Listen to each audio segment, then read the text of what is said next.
welcome to this evening, this most exciting evening of our election, the culmination of our municipal election. So, I want to welcome a wonderful panel today. And um, first, let me introduce Professor Tope Oriola, Associate Professor, Faculty of Art, Sociology Department, University of Alberta. Welcome to our show, Professor Temi. Thank you very much, Mary Thomas. I'm delighted to be here. It's a pleasure to have you and your wisdom. So we are so grateful that you're here. Jeanne Lehman, she is the president of the Black Canadian Women in Action. Welcome to our panel today, Jeanne. Yeah, I'm the founder and the executive director of Black Canadian Women in Action, so called BCW in Action. Thank you, Mary, for having me. Awesome.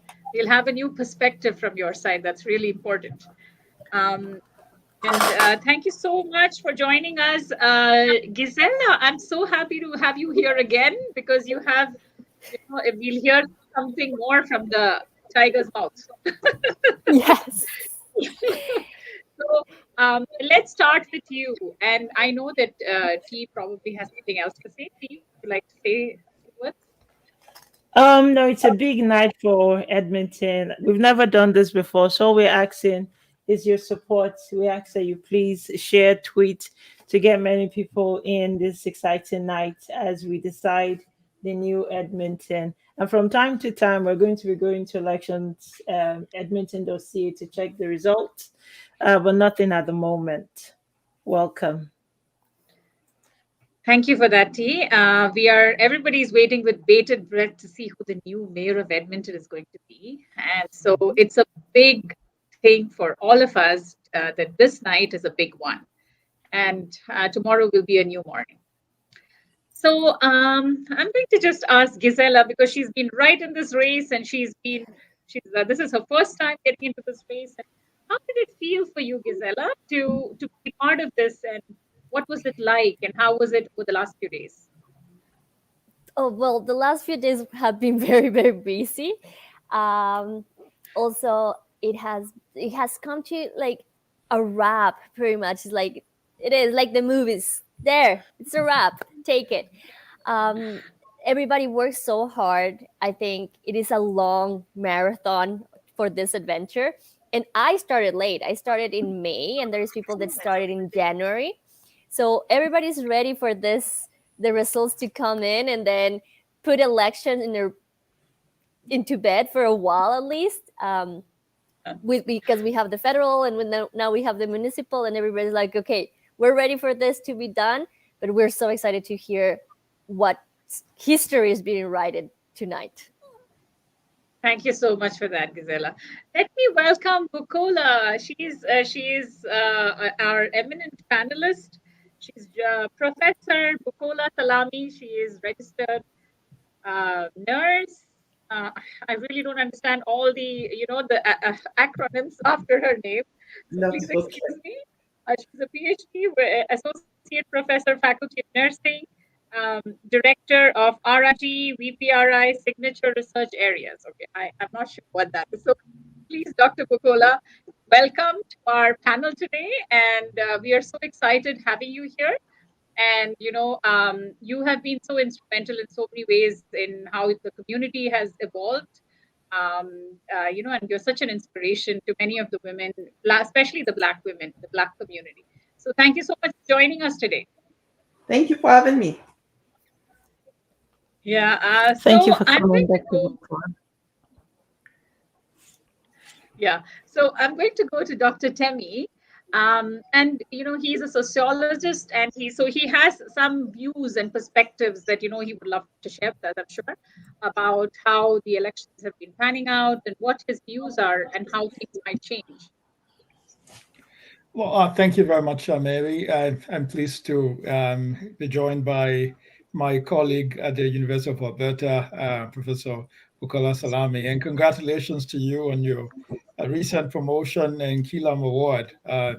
Really, really delighted for you. Right. Now, whenever a city has an opportunity to renew its leadership, it is a transformational moment. it sets the tone for a trajectory, a new trajectory for society.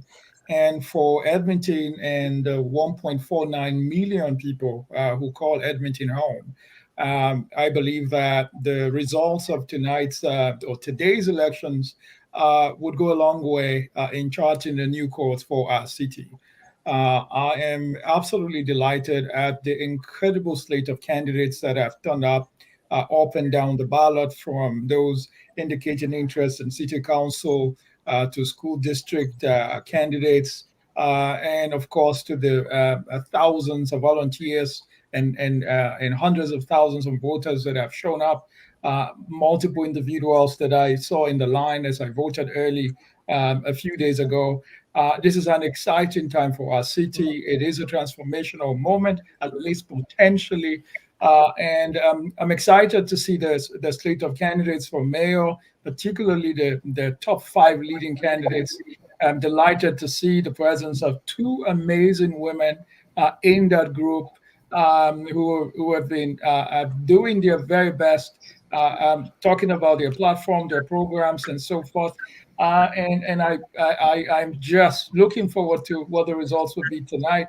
I do not think there can be any doubts in anyone's mind about how this or what this will mean for our city moving forward.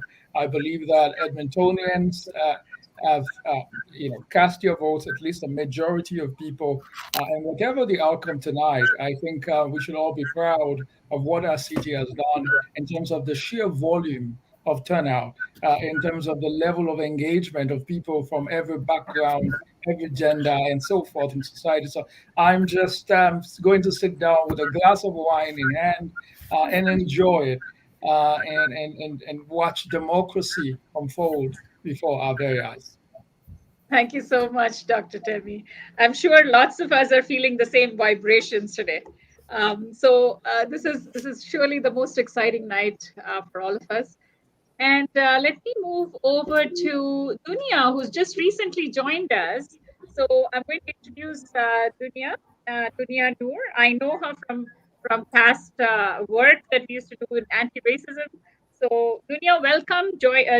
It's so nice to have you. You're our community leader. You're the president of the African Canadian Civic Engagement Council. Welcome to our forum tonight, and you will have a very interesting perspective to add to this discussion. So thank you so much for joining us today. Thank you. I appreciate it. Thank you for having me. Thank you.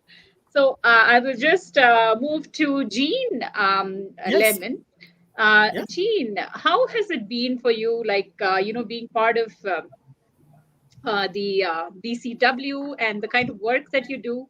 And how do you think this will change with the new leadership? I think did we change and should change. I saw I am talking about the Black community.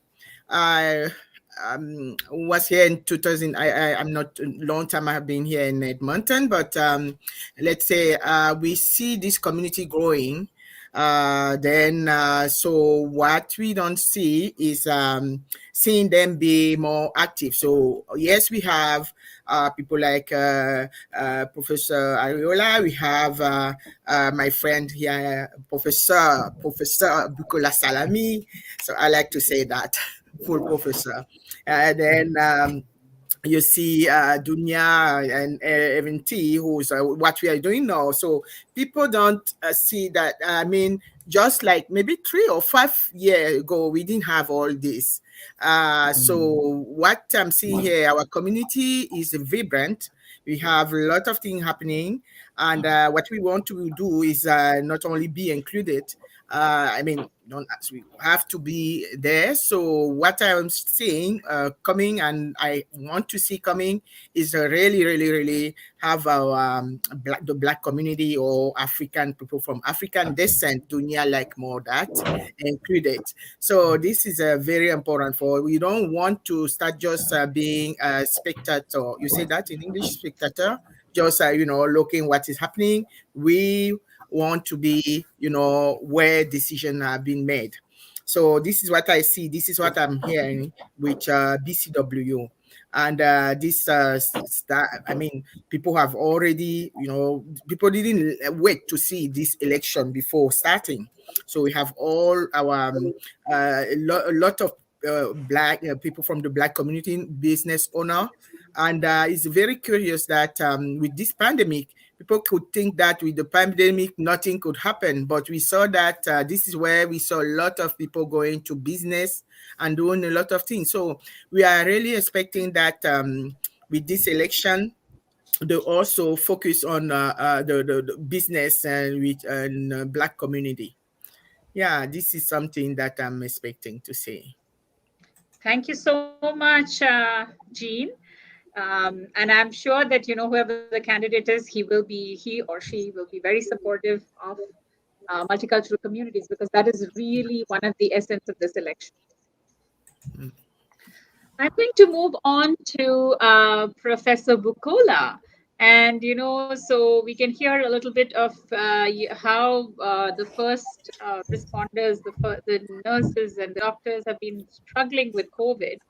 And how do you think that, the new leadership can change their lives in a positive manner? And what do you see coming? Well, I am hoping with a much more diverse, leadership, that we would be able to also be able to address the needs of diverse populations. So we know, for example, that with COVID, that individuals from racialized community and women are unequally impacted by the influences of COVID-19 pandemic, and a lot of the social inequities is also because of the inequities that we see in terms of the decision-making table and who is making decisions, because who is making decisions shapes, of course, the kind of decisions that are made and the results that we have today in this present day. So I am hoping that, with a more diverse, inclusive agenda, that we are able to address some of the inequities that are brought about by the COVID-19 pandemic. Mm-hmm. Yeah, it is truly our hope that, it pans out in a way that is more equitable and gives more respite to some of the people who've been working so hard. And many of them are people from multicultural communities. So we hope we can see some positive change to that. Dunia, so coming to you, you have seen this election pan out, and this is not the only election you've seen. There is a few you've been part of. And so I'm just putting the mic to you to state, what is it that you're looking forward to with the leadership change? Yeah, well, this election really has been exciting, aside from the fact that our city went through a lot of atrocities in the past year. I mean, it speaks to the lot of adversaries that we went through, but as well as community resiliency. What's more interesting about this election is just the amount of people of African descent that are running, young men and young women from various of different communities that embody our culture and who we are as people and our history. They're very policy savvy and they're community grassroots activists. If you look, actually, in Alberta, we have the youngest candidate to ever run, and that's Harun Ali in Papasto. I'm not sure if I pronounced it right, that ward. And it's been humbling opportunity, because he was 17 years old when he said, I'm ready to run. And he's in his first year of political science. And when you look at what he believes in terms of investing in communities and, adequate social services, and just in terms of even just recreation, and it's just a humbling experience, and it really shows how amazing we are as people and how we're growing. The Black community is growing in Alberta specifically. Our young people are civically engaged. Our women are civically engaged. Our community, we might have various of different ideology and positions, but what matters is that we're participating. So I think for me, that just really speaks to hope. You see, the thing about us when it comes to just being a person of African descent and political participation, it's not an option. It's a necessity, and we don't have the privilege to choose whether we want to participate or not. Because a lot of policies, whether it's in the healthcare system, whether it's in the justice system, whether it's in the education system, we will naturally be the recipient of any type of poor policy and lack of decision making, and that does not include the community's voice. So seeing candidates that are not like they're not only are they Black, but they're actually coming from communities that are really make up the fabric of Edmonton, Alberta. It's amazing. COVID-19, we went through a lot. If you look, also our city is recovering from a lot of hate-motivated crimes perpetrated against women of African descent that also embody, being a Muslim. That intersectionality has been very serious. A lot of the women that end up running, and almost all of our candidates that are of African descent, they talked about that in their platform. That matters to them. So public safety and how they define public safety from a place of, in like addressing the social determinants of health and addressing what safety means for women and for youth. And it's just been a very humbling moment. And I think from here on, we just grow as a community, and we will do bigger and we will do better, and we're engaged. And hopefully, we will have our people represented in all parties, in all level of government, and in all positions of boards. And for me personally, as the president of the African Canadian Civic Engagement Council, my commitment is that civic participation. So, and that's something that we need to continue going. Thank you so much, Dunia.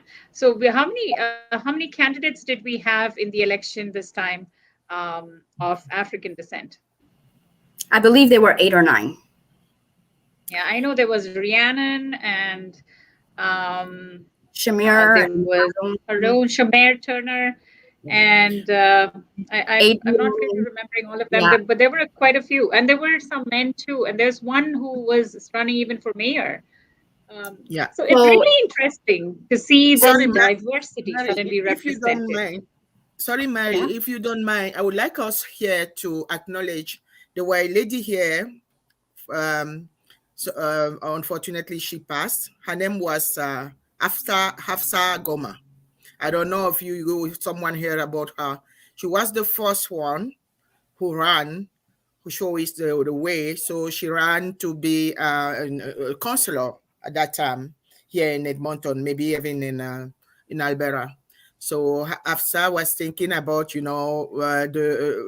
remember also when I went to run for the nomination in 2015. So she just gave me her place and supporting without even knowing me anything. So I think we have to acknowledge these women, because she was the first one even to think that she can run. So what we are seeing today is just very, very special to see all these people running today. Yeah, it truly is. It's very heartwarming.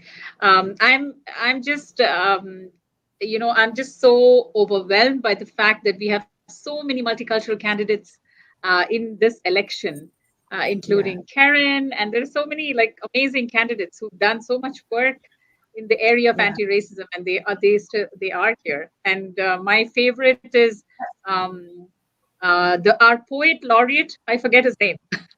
Somebody remind me, please. Nomadic. Yes, he's just amazing. So, he is such a lovely person. I know him for so many years, and he just amazes me by his poetry. So there is just some lovely candidates we have. I just wanted to the ask question that I'm sorry, Dr. Bukola, there is a question that's coming up which we would like to quickly address before it just disappears off the screen. So the question is, who do you think are the top 3 mayoral candidates, and what would their win mean for Edmonton? So who wants to take a go at that? Gisela? I think that will put us all in a weird spot.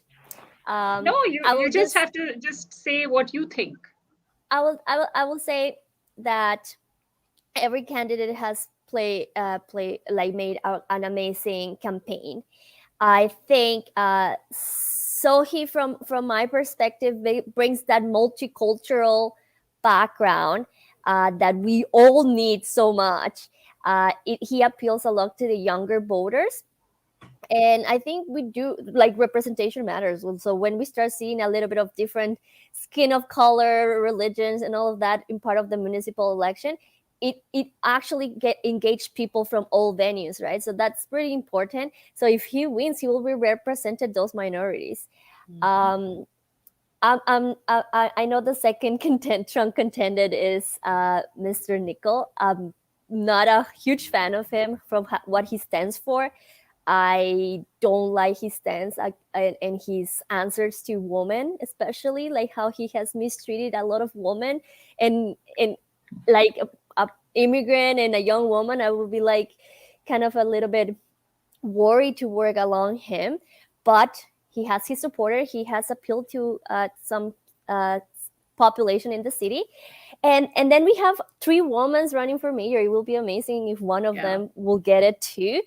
So at the end, we don't know until tonight who will be our next mayor and our councillor. So I'm really excited to see it. I really want to support women. Kim Crushell yesterday, I don't know if you guys knew, but she rallied all of the women. I wasn't able to assist, but she rallied all of the women regardless of what you were running and who you're supporting. It was just a woman supporting woman. And I think that talks a lot of how women working together, we can achieve so much as long as we support each other, regardless of our backgrounds and our ideas. And that's pretty important right now, because we need more union than separate and divide. And I think that's what Nickel right now is creating. So I really, really don't agree in a lot of things with him. But we will see what Edmonton decides. Yeah, thank you so much. That was such a clear, lots of clarity in what you said. Thank you so much for bringing that out. I've interviewed most of the mayoral candidates. The only person who didn't come to that forum was Mike Nickel. So I just felt that he was kind of averse to the media, and he didn't really want to, come up and get battered with questions. So he didn't come. But we had every other candidate, and the 3 candidates that totally impressed me were Mr. Sohi, Kim Krushal, and Cheryl Watson. I really, really liked speaking to them, and I found that the 2 women really were clear about what they wanted to do. So I'm going to put this question to Dr. Temi. What do you think, these 3 candidates bring to the table? What are the kind of things that you would see if they come into leadership? Thank you for that. I think there are many defining issues moving forward. The first and most obvious is the economy, and of course, small businesses, and also tackling the unemployment figure, which currently stands at 8.1% in the city of Edmonton. That is up from 7.5% as of February of 2020. The 8.1% figure is accurate as of last month. Now, that does mean there's a lot of work to be done in getting small businesses up and running. There's, of course, the issue of taxation, whether to keep taxes constant at the moment or freeze them. And some candidates are proposing increasing them and all of that. Clearly, those economic issues need to be resolved. Second, the issue of infrastructure, the expansion of the LRT, particularly to the southwest of Edmonton and other similar infrastructural projects around the city. In addition to that, of course, the whole issue of timelines and missed deadlines and so forth for a number of these projects. Number 3, services, everything from waste collection to efficient bus services to parks and recreation and so forth. And number 4, and perhaps an issue that is a defining feature of my academic career, policing and use of force. I have been an advocate for a much more humane, a much more diverse police service. I have also called consistently for a gender diverse police service where a minimum of 40% of sworn officers are women, with the overall goal being 50% women on the police service of Edmonton. Of course, there are issues in relation to reconciliation and social integration, everything from the Indigenous peoples and efforts to have Indigenous peoples included in the body politic of our city, to the integration of newcomers into our province, who we all know play a major role in the fabric of society and also make tremendous contributions in the economy. And speaking about economy, this is my 6th point: knowledge economy. IT, ICT, and so forth, ensuring that Edmonton is at the very front of the census metropolitan areas in Canada that are blazing the trail in the area of the knowledge economy in IT. Next, renewable energy. We cannot afford to be behind on that. We have to work hard to ensure that while, yes, we are blessed with abundant crude oil and natural sources of energy, but that we're doing all we can to harness this vista of opportunity that renewable energy represents. And lastly, before I hand things back to you, Madam Chair, the relationship between the City of Edmonton and various branches of government, everything from the federal government to the provincial government, ensuring collaboration, cooperation, that there is less emphasis on acrimony, that all of these levels of government can work together, harness their resources in order to improve lives and livelihood in the city of Edmonton. Back to you. Thank you so much. That was very comprehensive. It gave us a full spectrum of everything we really need to have. The only thing that we would like to know is, which leader do you think can bring us some of those things, or host? Well, I am biased here, but if I were to name a candidate, and the candidate I voted for, and I am delighted to and proud really to announce that, is Amajit Sohi. For reasons that have already been covered by several of my co-panelists, in terms of the not just the political experience, but the sophistication, the character that he brings to the table, the lived experiences that he brings to the table, the policies that he's espoused on the campaign trail, but also his track record as a councillor, as a member of parliament, and as a minister years back. So for me, there was a question of sitting down and analyzing very critically, putting on my sociological binoculars to say what candidate can best serve the interest of our city. All politics are local. And in this case, I think that Amajit Sohi would be the candidate to beat. I don't know how the results might go, but fingers crossed. The wine is chilling somewhere there. The glass is very close by. That's no joke, by the way. So we're getting ready to celebrate. And I hope that my fellow Edmontonians deliver victory to Amajit Sohi. Thank you so much for that, Dr. Temi. I just want to quickly go back to Dr. Bukola, because she was saying something and I had to cut her short. So please go ahead, and it's time for you to share your perspective too. What I was going to say was to just second Jeanne Lehman on the role that Black women have played in municipal politics in the past, and how Black communities continue to strive in terms of ensuring representation within the Black population. So I do second. Now I forgot her name. The lady, I forgot her name. Is it Rihanna? No, the lady that the first person to run for municipal. Oh, Hafsa Goma. She has now passed away, but she did a lot, and I think there was an election that she did a lot in terms of supporting women, including Jeanne Lehman, to be able to actually run for election. So now we see more men stepping ahead, but Black women were leaders in terms of that field. We are still open and looking for the future in terms of, hopefully maybe this election we would have a Black woman there, but we'll continue to strive, and we have a lot of power bases that we can continue to leverage to really challenge some of our marginal positions in Canada.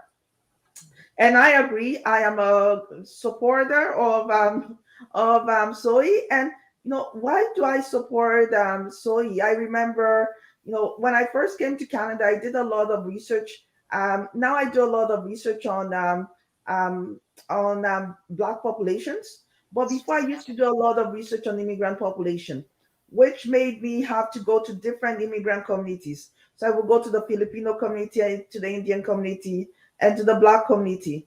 And I remember, the first thing, I didn't first know who Amajitsoyi was, but there was a day or two that I would go to different communities, and maybe I have like 4 different appointments in one day, and I would see the same face. And who is this face? I didn't know he was a counselor then. And the way he really interacted. So I know from that experience that he was quite engaged with the immigrant community, and he would always show up at he shows up at events that matters to the city. And, he was really the one that was helping us drive a lot of multiculturalism policies. So because of that, I really, really, I am open that, we need to address and inequities within the city. And there are lots of inequities that exist within the city. And when we think about, a lot of times we think health is just, about health. I think Dunia said in terms of the social determinants of health, income, housing, community belonging. All these are actually within municipal policies that we can act on within municipal policies. And part of acting on that is addressing the broader determinants. And, by having someone that actually is really focused on addressing these social inequities within the city, then we are able to actually have a much more livable and prosperous city and a healthier city. Thank you so much, Dr. Bukola. I really, really appreciate your perspective. It is so unique, and the results are slowly coming in too. So we can see some of those results on our screen here. Bigger. And my eyes are not really that good, so I really can't see some of those numbers. But I'm going to move on to Jeanne Lehman and just kind of give her an opportunity to share what she thinks about the different candidates and who does she think could give us the leadership we're looking for. I think I can say something different, like what Professor Oriola and also Bukola said. What I say, I mean, Sohi, Amajit Sohi, we have been in this community, not only the community as Bukola just mentioned, but also when he was, his track record, can see that when he was the Minister of Infrastructure, what he did, I live in the West Side, and I don't take public transportation, but I know my son is, and I know that from here to go to downtown, you have like more than an hour and a half, so that doesn't make any sense to be in the same city and have that distance, just because we have the bus where people can wait like even 2 hours to have a bus from here to downtown. For a city that want to be on the map, because I remind you that in 2015, with election 15 or 14, I think those election after my mandate, this is what the people were saying: we want to have Edmonton on the map. And then if we want to have a city that is, like a big city, so then we have also to put effort on it. Not only that, also art, what I would like me to see too. I think we don't have that much thing about art and the culture. What is very important, because people neglect culture, but I think is something that is very important, not open your mind and also make you travel and everything, so these are things we need to see here in the city of Edmonton. And so yes, of course, know about I first mentioned business. BCW, we were part of a work group that work to have on the Edmonton business plan, economic business plan for the 10 next year. And we were very proud ourselves for having been there, because when they come to us, we saw the draft of that what they were doing. Nothing was mentioned. They didn't mention Black people, or I mean people from BIPOC. No one was there. So when we were in, we managed to have this, well written that they will be supporting also business, Black business owner, BIPOC. So I think that is very important to have a candidate that know what we face, and who can also, be one inclusion. That's why someone I don't know, when I see you ask us for three candidates, but I will choose Sohi. Yes, we have our Augustine Mana who is running. That is good. That as we have a lot of Black candidates, but yes, Sohi is the one. I think he has everything. He has experience. He has also someone who is like this city in the community. So this is the one I'm seeing as our next mayor. Exciting. Thank you so much, Jeanne, for your perspective. It's surprisingly a whole panel which is pro Sohi. So that's I really needed one from the other side, but I guess I'll have to wait for the next panel. It's hard to defend, I guess. So, Dunia, what do you think? Which of these candidates, as you can already see, the votes are coming in, and Mr. Sohi is on the lead.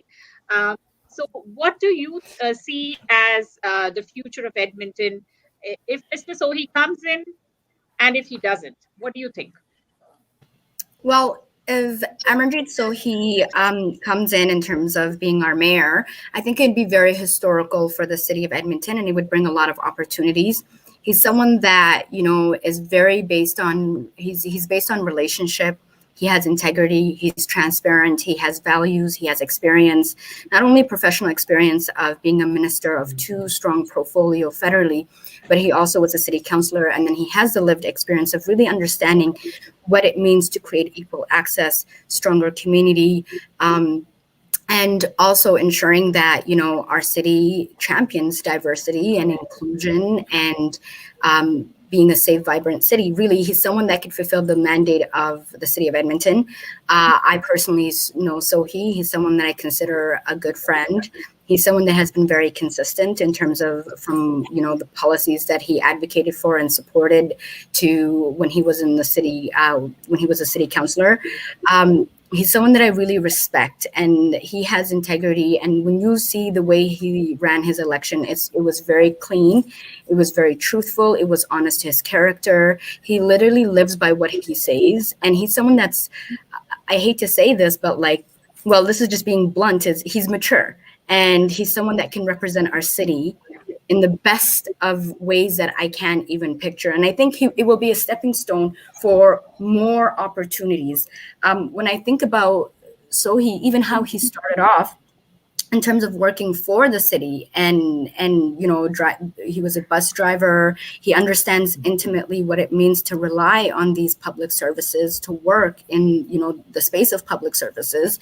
He really respects, people of African descent, and he's invested in them when he had his federal portfolio. He's someone that I worked very, very close with, especially when it comes to supporting youth and diverse youth from different areas.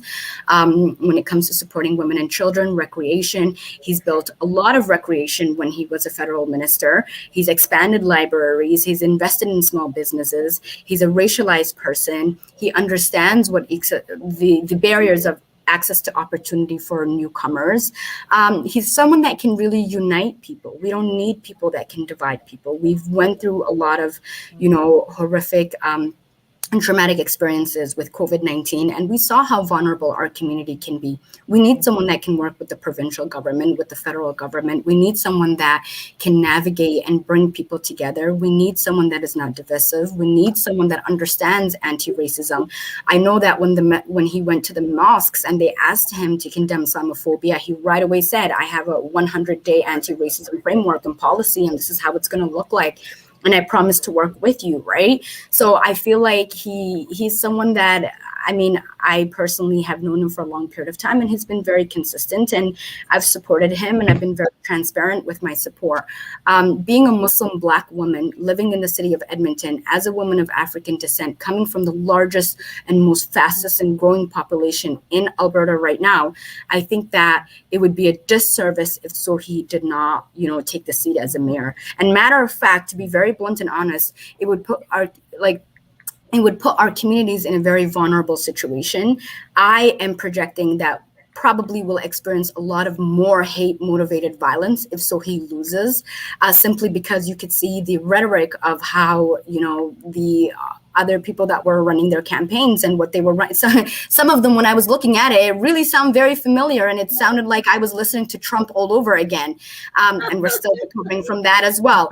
So, so that really terrified me. That really scared me, especially what happened at watching the United States election in the Capitol, what happened there, and what's happening in Edmonton, that so far, like 15 to 11 women were attacked, and they're all Black Muslim women, and our youth are being overrepresented in the justice system. Our communities don't have proper infrastructures. There are significant potholes in terms of where our people live, our businesses. We have when you look through 118 Act, it's all people of African descent, whether they're from West Africa, East Africa, it does not matter. They're creating that employment opportunity, yet no one is investing in those neighborhoods in a way that provides access and opportunity and community safety. The way I describe it does not look like more policing. It looks like trusting that communities have the right solutions.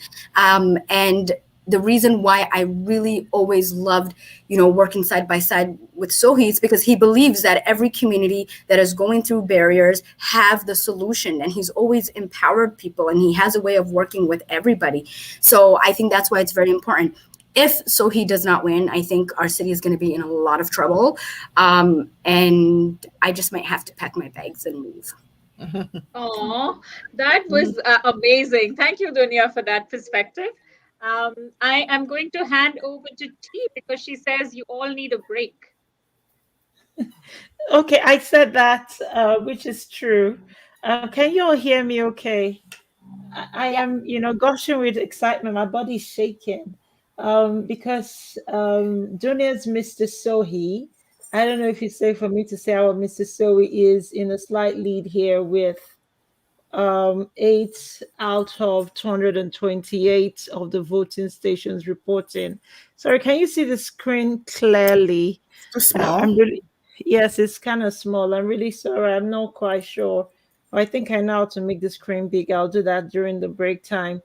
So we have Mr. Sohi here with 38.26% lead, and Mr. Nicol at 30.9%. So that's something for us to keep our eyes on throughout the night.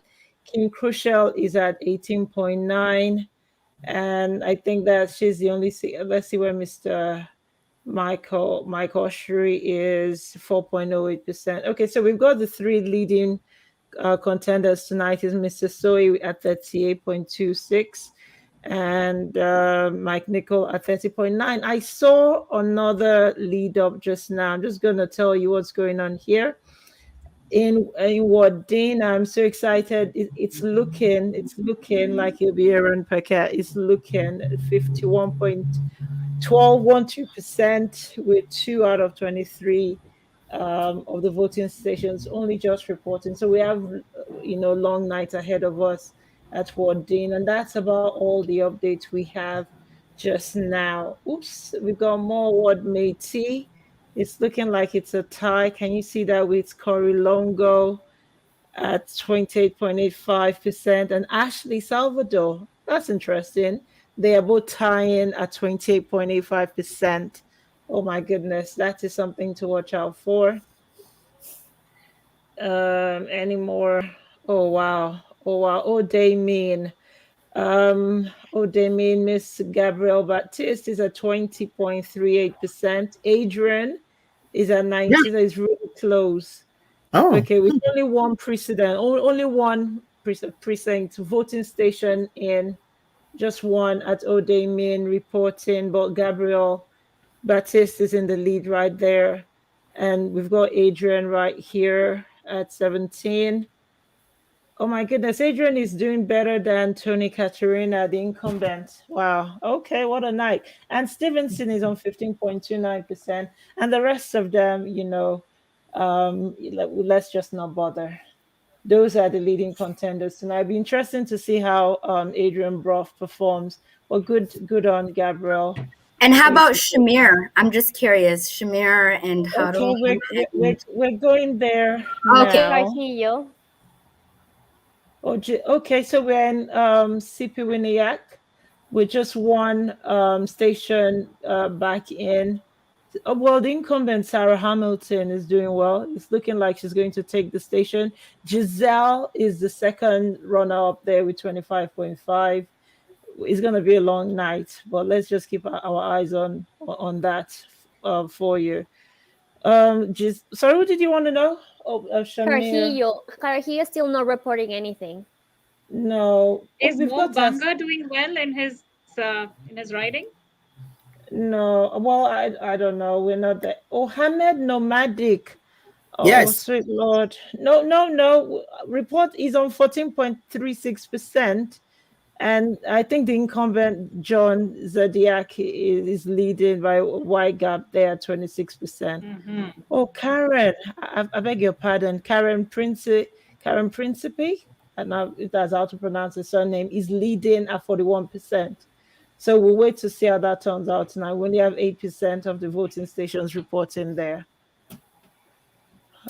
You wanted to know Shamir. What word was Shamir? Carquillo. They're not reporting yet. No, we don't have anything from Carquillo. Wow. Shamir is a great candidate. She's someone whose background is in economics, law, and business. She's young, very vibrant, very experienced, managed a lot of huge projects, community-oriented.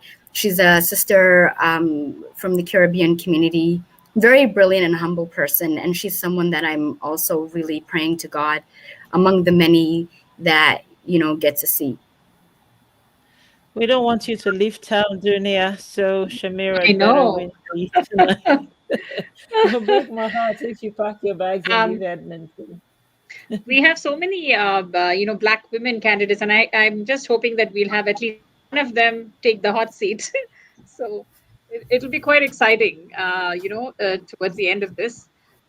So are we going to take a quick break now, T? Yes. Oh, I got carried away. I felt like a proper reporter there, just, analyzing the report. You are. T. Good job. I felt like I was, Good job. Oh my goodness. Thank you very much, Mrs. Lehman. Thank you, everyone. Just stay right there. This is a little 30-second thing just for you to get more water or cup of tea. But don't go away. We'll be right back after this.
Okay, we're live.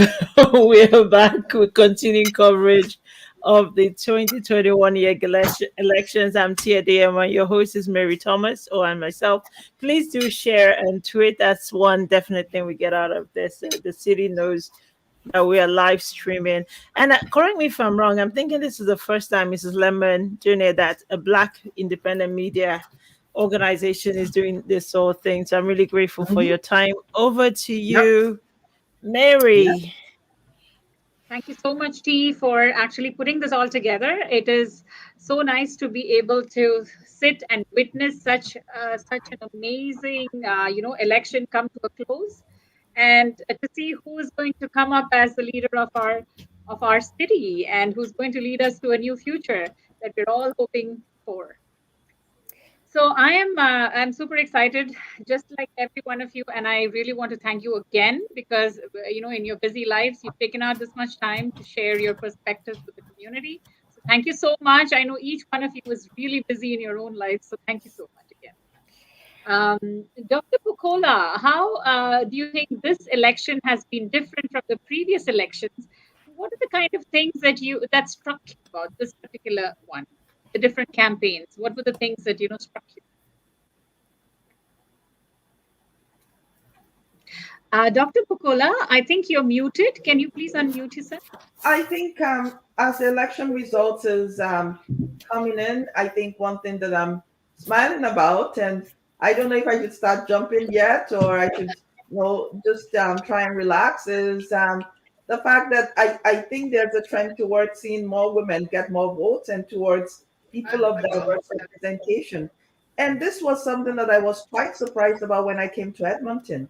We call ourselves, we have the fastest growing population of immigrants in Canada. We have the fastest growing population of Black people in Canada, and still, post came to Edmonton, all the councillors, I think apart from Mr. Soy, all of them were all white male. And it's just time for us. And sometimes then we wonder how policies are made, because then it's often made in the lens of, through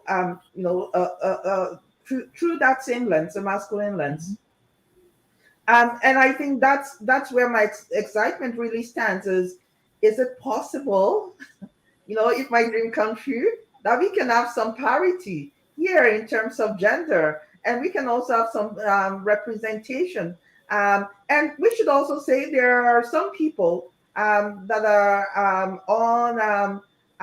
there are some councillors, for example, the one in my ward, that he has supported a lot of addressing issues related to inequity. But that doesn't mean that we don't need more voices there for diverse population to be able to actually have a voice in municipal politics. As I know, if you're not there, oftentimes the discussion changes when people of diverse backgrounds are not there at the table making the decision and contributing to the decision making table. Thank you so much, Dr. Bukola. Somebody has put a question saying that how can you encourage more women to participate in the elections? This time a lot of women have participated in the elections, and it's really nice to see the diversity of the women that have participated. And I was quite unsure that Edmonton is ready for a woman mayor. And sadly, I'm not sure it's still ready for a woman mayor, even though at some previous time there was a woman mayor. Am I right? Yeah. Yeah. So I'm not sure why, people are not open to that idea of having a woman mayor. Can somebody pitch in about that? My thought goes to Hillary Clinton, and I was a big Hillary fan. Honestly, it wasn't funny when Hillary didn't win in the U.S. And when Hillary was done, one of the things he said is that although we didn't win, but at least we did cause some glasses to some break-ins. We tried to break it down. And I think, even if women are not able to get there at this election, hopefully with just having someone that is not what it has always been, a white male, that hopefully that actually starts creating a path towards equity. And I think we should, when we're thinking about, women mayors, having a woman mayor, we should realize some of the inequities and some of the challenges that women face that a man may not be able to face, including attending to gender diversity, and also the perspective out there about women in our society and issues related to gender inequalities in our society, that we're not starting all starting at the same footing. And in what ways can we actually address these inequities, including inequities in terms of funding and resources for women to be able to actually have their voice? That's why there is a website for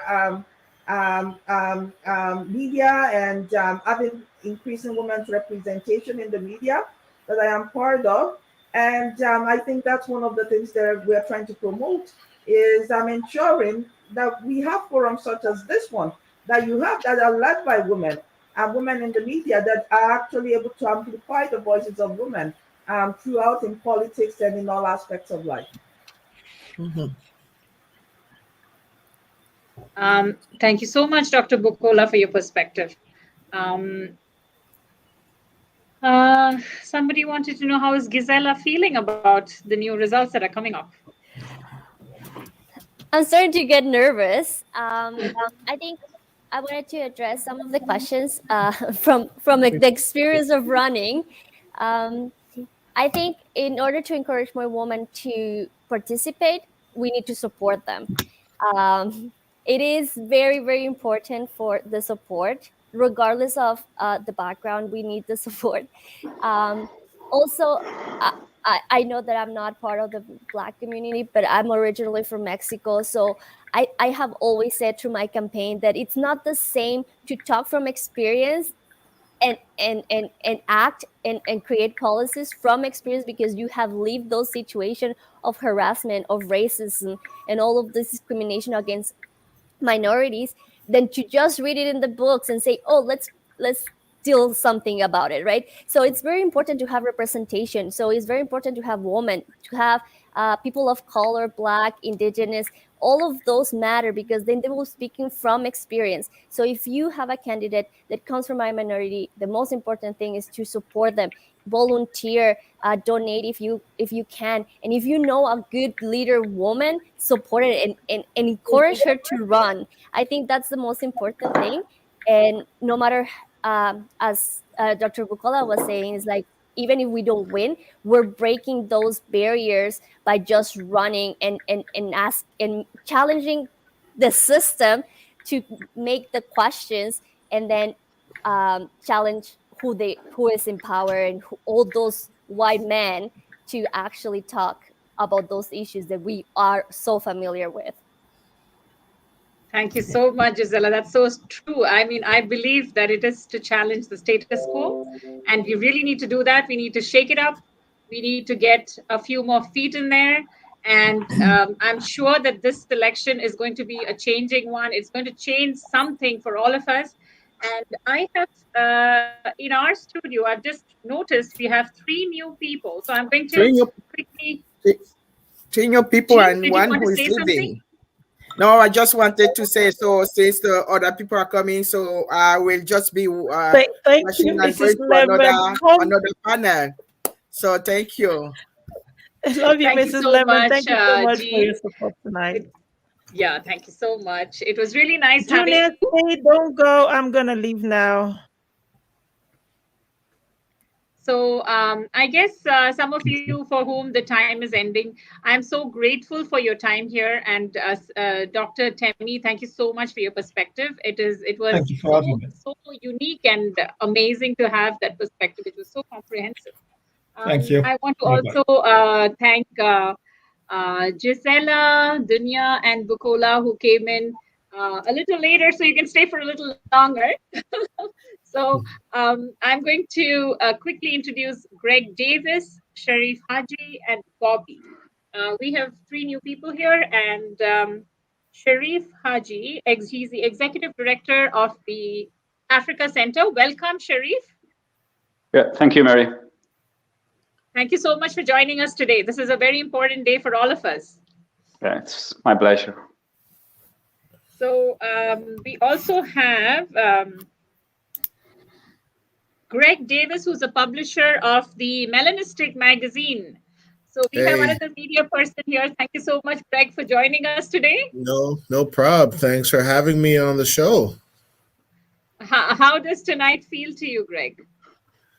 Well, I actually just got out of a melanistic meeting, so I haven't even had a chance to kind of see too much of the results. I kind of glimpsed the elections site, and I was like, "Oh, that's very interesting." With Amarjeet running away with things for the moment, but yeah, it's going to be an interesting night.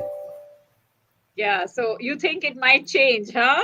Okay, we'll see how Well, that goes. it's early, right? It's still early, so you can't really pick a winner this early in any election thing. You got to wait till a certain percentage of the polls have kind of come in. So it's going to be an interesting race. For sure. Moving on to Bobby T. Sadly, I don't have an introduction here for you. Would you mind introducing yourself? What? This is Bobby T. Get mic's off, mate. Nah, still can't hear you. Hello? We can't hear you, Bobby. Hello? Nah, I can't hear you. Bobby? Yeah, I We're think not he's able to hear you. Yeah, I think he's fixing his mic. Your equipment is too sophisticated, Bobby, for this studio. Yeah. Can you hear me now? Or Oh yeah, we can hear you now. Okay, Yeah. cool.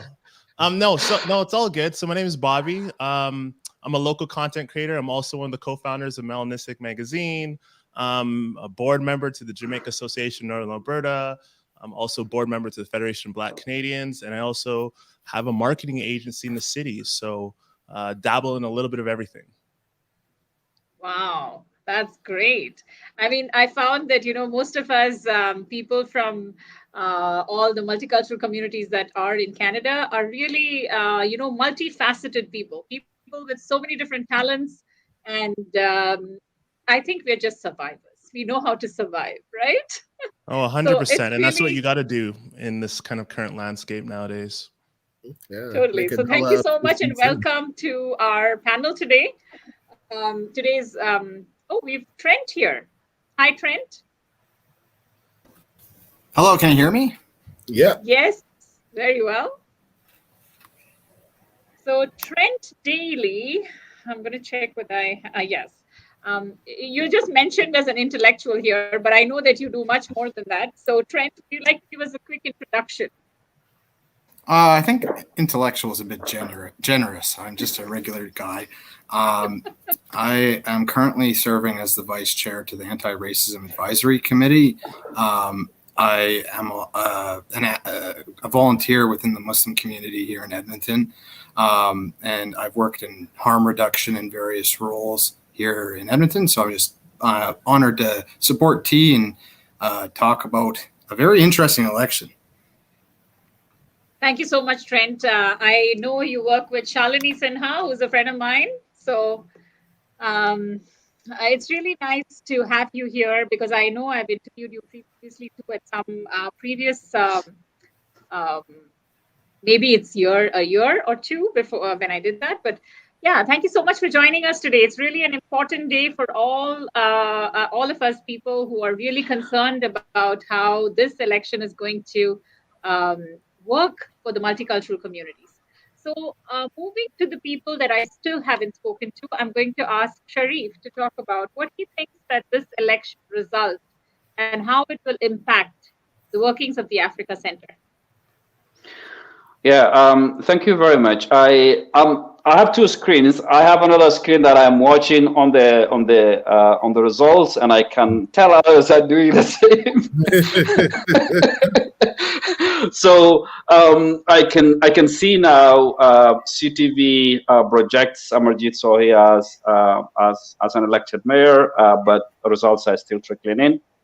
What does it mean? Back to your question is that for me, what it means is that this is going to be in my perspective, we have seen the highest number of diverse candidates, whether it is from a gender perspective, whether it is from ethnicity perspective, or whether it is from an age perspective that Edmonton has ever seen. So what that will mean is that the pool of candidates is quite diverse. Therefore, there is possibility that we will have a more diverse council. So what does that means is that you will have a council that have a lived experience to some extent, which will inform how to formulate policies, programs that will mitigate barriers and will address in terms of increasing access to services or participation, whether it's economic participation, whether it is political participation or social participation. So what that will mean is that this will fit into the organization that I lead in terms of achieving our vision, and it will be enabling us for us to be able to see what we want to see. Which of the candidates do you think has a greater opportunity to be supportive to the vision of the Africa Center? Well,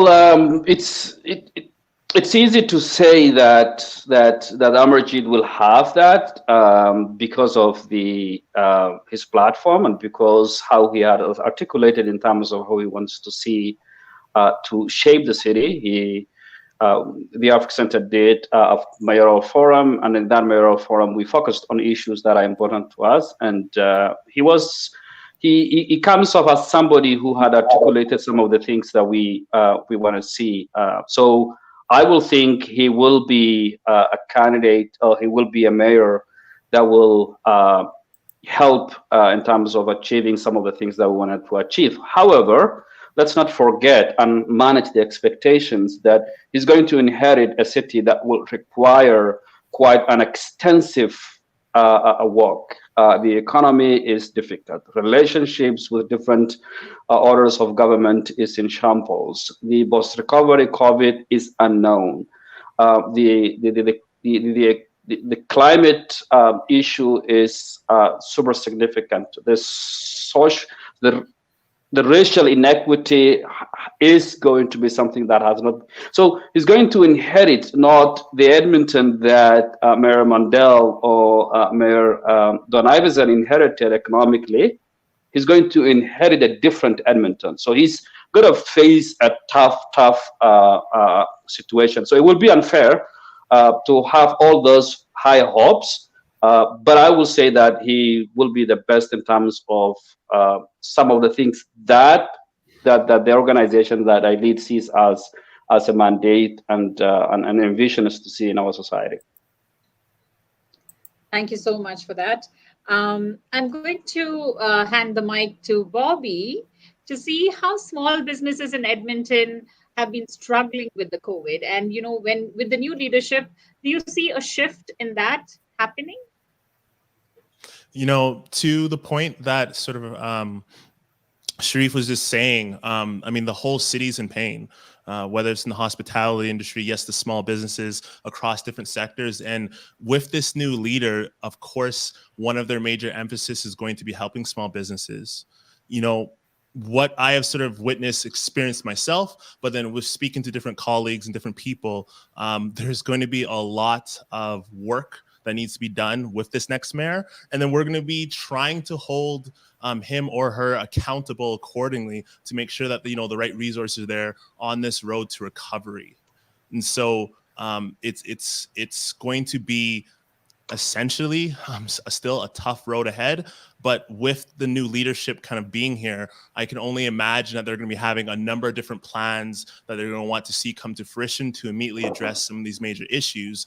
And my business is located sort of in the downtown core. And so whether if we're talking about the mechanics of just having a more safe downtown, all the way down to, yes, how do we get sort of that vibrancy? How do we get that energy back into the city?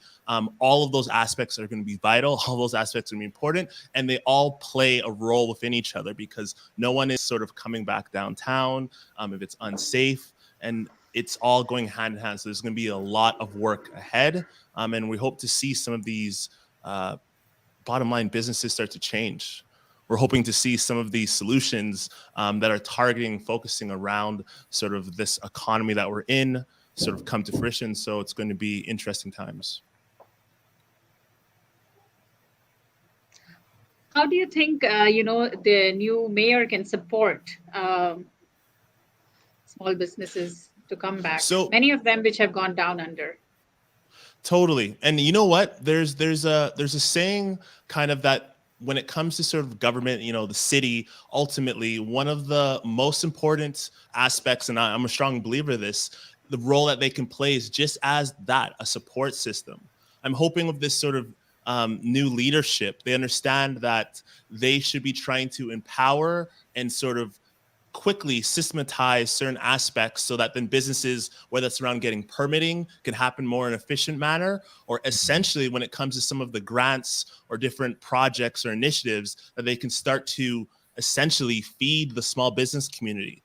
And so what that looks like is whether it's from, doing certain projects and ensuring that sort of the small business have access to tap into some of those government sort of call for proposals, or even again, with the sort of series of festivals, major events, and major activities that sort of Edmonton is known for, start the process in a safe manner to bring back some of that vibrancy, so then the community, where it's from the hospitality industry all the way down to, yes, some of the businesses that serve these venues or these large events, can start the process of getting back in order and back in line. End of the day, there's a lot of businesses that unfortunately failed during this time of COVID, which has been terrible and hard. But then also, because of this new climate that we're in, there's been some businesses that have been thriving, that are more digital based, that are more online based, and that are kind of pivoting in a moment like this. And so I just hope the government kind of sees the value in sort of putting resources back into the small businesses, one of the cornerstones of our communities, and then just ensuring that we kind of have the different systems in place, whether it's around, again, safety, all the way down to just resources being put into businesses to allow us to grow and furnish and just support us accordingly. Thank you so much, Bobby, for that perspective.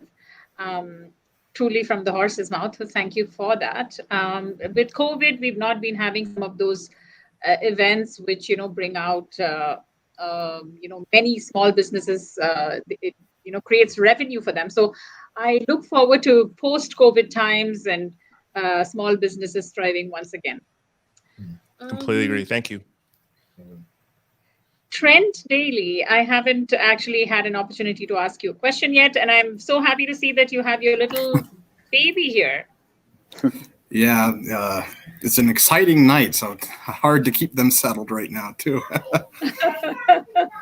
So is it a boy or a girl? That one was a girl. Nice. So lots of young families here in Edmonton. And how do you think that, our young families will have the perfect space to develop, thrive, and grow, and our children will have the perfect city to grow in? And which kind of leadership do you expect will create that platform for our families?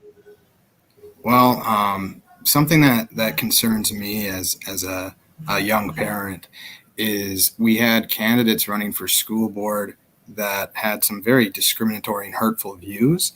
It's interesting watching the results roll in right now, and I hope that at every level, whether it's school board, city council, and mayor, I hope we have candidates that are going to be thinking about what messages they say and represent for young kids. We have school resource officers that are still part of the Catholic schools, and those school resource officers have been shown to disproportionately harm Black, Indigenous, and racialized children. I think we need leadership from all elected officials. We have a provincial government that's been attacking GSAs, gay straight alliances, and to have leadership that threatens the safety of children in places where they should be learning, in places where they should be safe, that frightens me a great deal. So I am hoping that the leadership we get will be one that is working for collaboration. And right now it's projecting some encouraging results. And even in Calgary, I was kind of shocked to see some of those rolling in. But it's giving me hope. The fact that we're seeing potential representation on these leadership levels, that children in our communities, in the Muslim community, in Black communities, and Indigenous communities, to have representation, to have wins like this in, like if there is a Black and Muslim candidate elected, then they will be both, the first Muslim and first Black person elected in the city's history, which is pathetic that it's taken this long. But it's a good thing to get it. And one of the first things that's going to be on this council's agenda, I believe in November, will be the Community Safety and Wellbeing Task Force report. I think it's like version 3 now. And we'll see how that goes. But even if we get candidates that we support that get in, our advocacy doesn't end there. And, those of us that support various candidates, many people are very happy so he got elected, presumably based off these results. But that doesn't mean that we're going to stop advocating. We still need a city council that's going to address harm in our city. So I think there's hope. And I think that for the first time, many young kids are going to feel represented. And we had an 18-year-old boy, Harun Ali, out of the Somali community, his campaign was fantastic to watch. And I stopped by his campaign office, and the energy I saw from young kids that were volunteering with him, I have never seen that before in my 27 years of life. Never I have seen that. Not at all. And to see that happening now is exciting because, the abuses Harun has suffered on this campaign, the racism, the ageism, it was not at all okay. But the fact that he did it, he made it to the finish line here. And regardless of whatever results come in that riding, in my opinion, that kid is an all-star. And our communities need to stand behind this. Like, we need to encourage youth leadership. And it doesn't matter whether it's on the board governance or whether it's in the municipal process and elections. But this is an exciting time. And I think that there's a lot of good results coming out of here. Thanks, Trent. I truly agree with you when you talked about Harun Ali. It was such a pleasure interviewing him with, some of his candidates from his ward.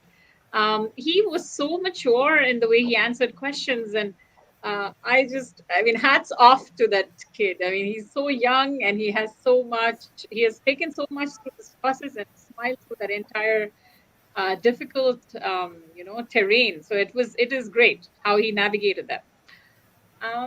Let me move to Craig to kind of, who do you think were the 3 candidates on your radar that you thought would, take this election, and what do you think if they did, they would bring to the table?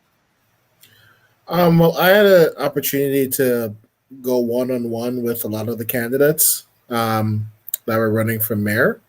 The 3 that really stood out to me were, of course, Amarjeet, Nicole, and Kushal. Just in terms of I'm known for asking tough, annoying questions. And of everyone that I had a chance to chat with, those 3, they didn't back down. They actually came up with a plan. To kind of go back to one of the things that was talked about earlier in terms of female representation and running for office, what I'd like to see is a situation where the female candidates can run on the same playing field as the male candidates and not have to feel like they need to run a certain kind of race in order to be accepted as a candidate. Just be themselves, be who they are, and have a team around them that will allow them to show who they authentically are. That way, and not worry about what they're going to be called or stylized by ignorant folk out there. And I think that's something that's really important that we can hopefully see at some point. And then, looking down at I was kind of glancing at the city council positions, and Amarjeet's going to have a tough road to hoe because right now, the vast majority of the leaders in that position, there are no Black candidates in any of the lead that I've seen for any of the ward, the city council positions. So I'm not sure if we're going to have representation on the city council level, but moving forward, that is super important for us as a community to try and make sure we have representation on council, because at the end of the day, they're the ones that make so many of the decisions that affect our lives over and above what the mayor the mayor is very much a symbolic position. City council is where policy is made, where policy is executed. And we need to do a lot more to make sure we have representation and a diverse city council. It can't be the same all boys club, because that's just not going to work going forward. I totally agree with you when you said the boys club, because that's really what people, go for. I don't know whether Edmonton is still ready for a woman mayor. I really hope at some point it happens, because I could see a lot of potential in Kim and Cheryl. I mean, both of them really came out as really strong candidates in different ways. It's and the really problem sad that to see female, that they are not close in this election. yeah, and female politicians across the board always face, just a ridiculous starting point as opposed to the men, and they kind of feel they're made to feel that they have to dress a certain way, they have to walk a certain way, they have to talk a certain way, they have to be packaged in a certain way in order to be accepted. Whereas you have guys like Chromie that goes out there and just says whatever he says to trigger people, and everyone seems to be fine. There are certain people that are fine with it, So we have to get to a point where our female candidates can run as candidates and not have to worry about be bottling up to suit a certain image of what a female politician should be. That's just, that to me, that's just idiotic. Yeah, you're so right. I couldn't agree more, but it is the way it is in Edmonton, especially. I'm sure that, we will have further opportunities to, make that happen. And I'm sure that will happen. That we are living with. So let me move to Dunya. She's one of our women leaders in our community, and we would like to have her opinion on, women leadership.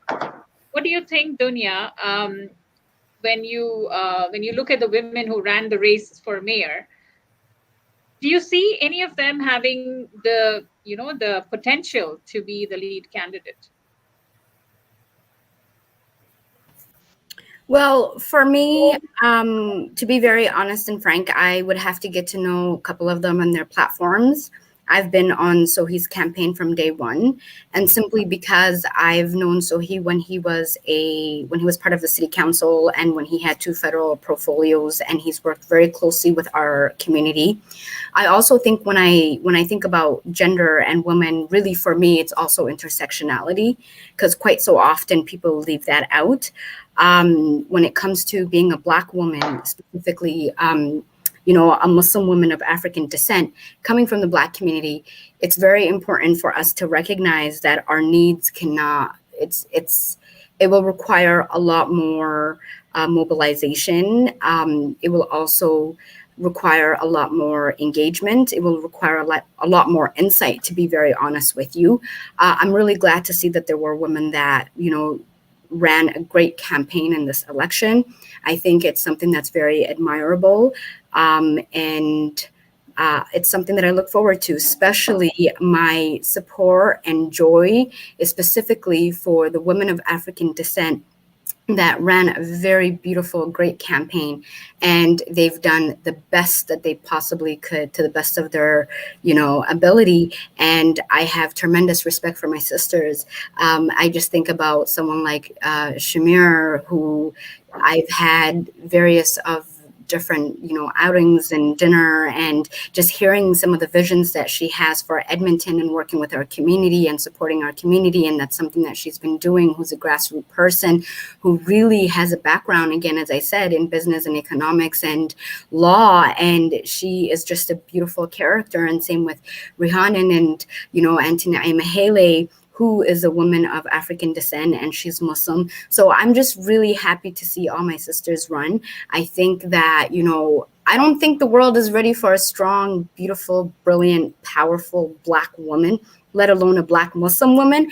But the way I see my community, the way that we're mobilizing, the way that we are organizing, the way that we are engaging, the way that we're supporting one another, it will take time, but we will get there as a community. And I am confident that, you know, it's not just about being a Black woman. It's not just about being a woman. It's not just being about a woman of African descent that's also Muslim. It's about having integrity as well. It's about having values. It's about understanding your landscape and your community and being a grassroots person and understanding what people want and being truthful to your values. I don't believe that just because someone is racialized, they're going to be the best for our community, or someone is woman, they're going to be the best for our community. We need people with track records. We need people with consistent values, people that are not one day here, one day there. We need people that mean what they say and say what they mean. And whether they didn't win this election, that doesn't matter. They're going to come bigger and stronger and faster next election. And we will campaign for them. And for us, campaign will start as of tonight, or probably I'd say tomorrow morning, as a community, a lot of community of African descent and a lot of the people that ran specifically of African descent that ran for city council, we're already meeting. We're already mobilizing. We're already saying, okay, what were some of our oversights? What could have we done better? What were, you know, the focus areas that perhaps we needed to strengthen? What does campaigning look like? What does money look like? Because really and truly, you know, Black women is not as privileged as white women. And let's just be very honest here, right? So there's a lot of financial barriers. There's a lot of racial barriers. There's a lot of barriers that is so intersectional that the average lay person would not understand. They just see a woman running and they're like, yay. But it's a lot more complicated than that. And I think we need someone that's very insightful to even have the ability to critique and dismantle those type of systems that's not only patriarchy, anti-Black racism, but at the same time, Islamophobic and xenophobic. And there's just so many different layers of systemic inequities and horrific stuff that you're facing. But if anything, I think in the States, our sister Stacey set the precedence, and our sister Ilhan Omar set the precedence, and you know, the vice president set the precedent. So I'm confident our sisters are going to come strong, and we're going to continue to do this, and we're committed to it. And these are women that are natural leaders, and they have the competency, the expertise, the lived experience. And I'm just glad to be part of that circle, especially when it comes to Auntie Naima Haley and, you know, Shamir. They're two people that I really worked closely with and that I respect and that I got to know and have known. And I've got to know Rhiannon as well, and she's a very strong candidate. And it's been a privilege as well, you know, taking time to see a lot of her platforms, and she's a strong leader. So that's all I would have to say. Hey, Dunya, can I ask you a question? Yeah. Tough question, or maybe not so tough, but for the, like, so just to be fair, most of you guys know here, I'm fairly new to Edmonton. I've only been here like 5-6 years. In terms of like the African candidates or just Black candidates in general, how do you propose, or what steps do you think we should take to kind of bridge the gap where it's not, say, an African candidate versus a Caribbean candidate? Because there is that divide that exists in places like Edmonton and Calgary, where you have the African community, the Caribbean community. We don't really mix too much unless something happens or there's a big festival. But how do you see that gap being bridged to help push the position forward for these candidates and these potential leaders in the community? Good question. Well, personally, for me, I'm just going to keep it real. And this is me being my authentic self.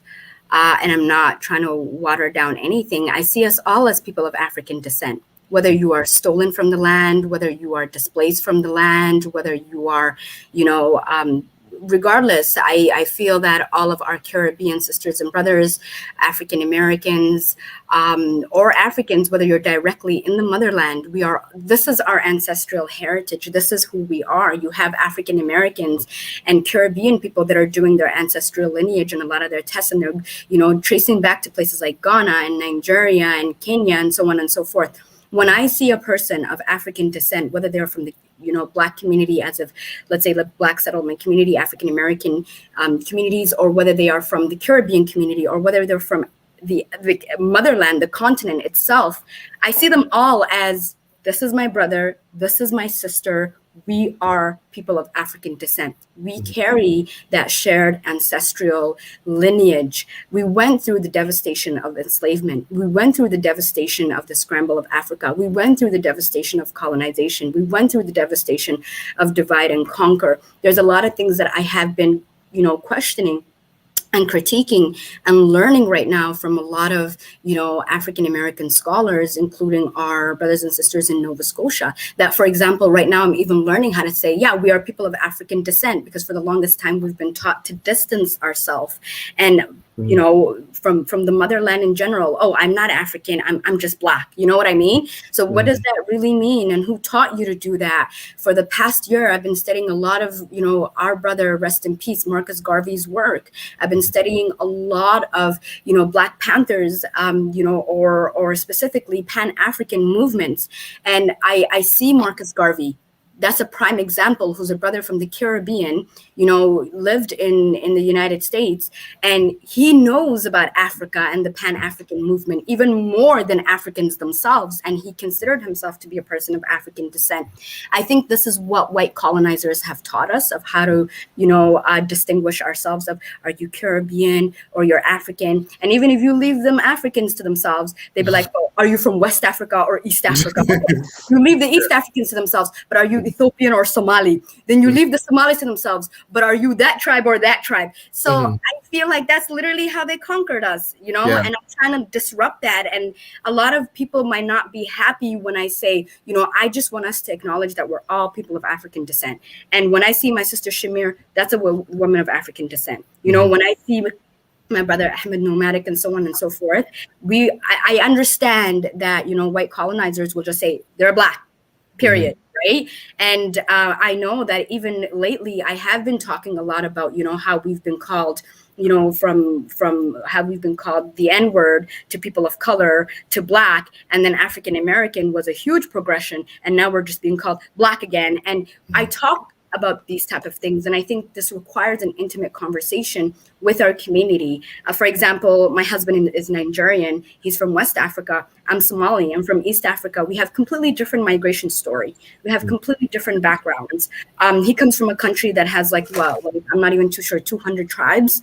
Maybe T would know a lot more better. And the population is like 200.1 million. And then the way that they see their Africanism might be a bit different, but we're all unique, right? So that's all I have to say, that at the end of the day, we're all one, and we should be in every single political party, and we should be in every single level of government, and we should not be divided. Because when I see you and when I see Bobby, do you guys get offended when I say people of African descent? I'm just curious.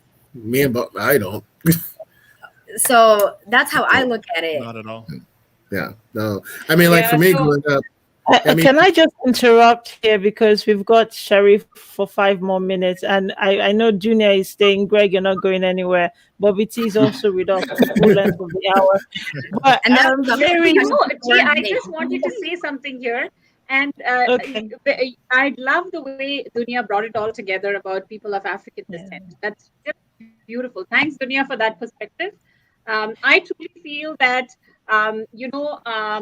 everybody, doesn't matter who they are, they came from the African tribe. Doesn't matter who they are. And I have actually done a bit of a study, a research on where everything started from. And it all started from Africa.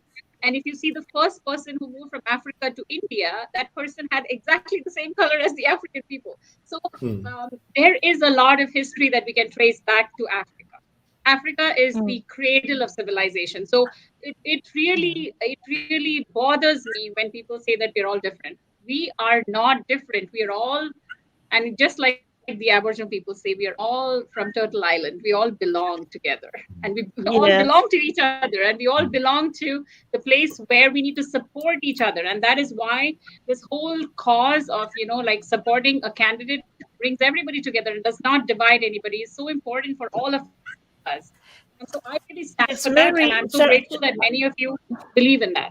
I'm going to give T 5 minutes to share election results. Is that what you want to do, T?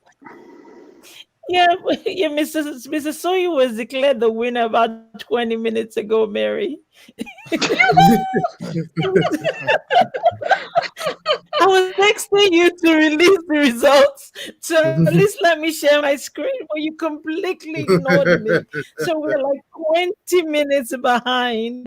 So we have a winner is Mr. Sohi with about 44 points. I think he's in the text scroller.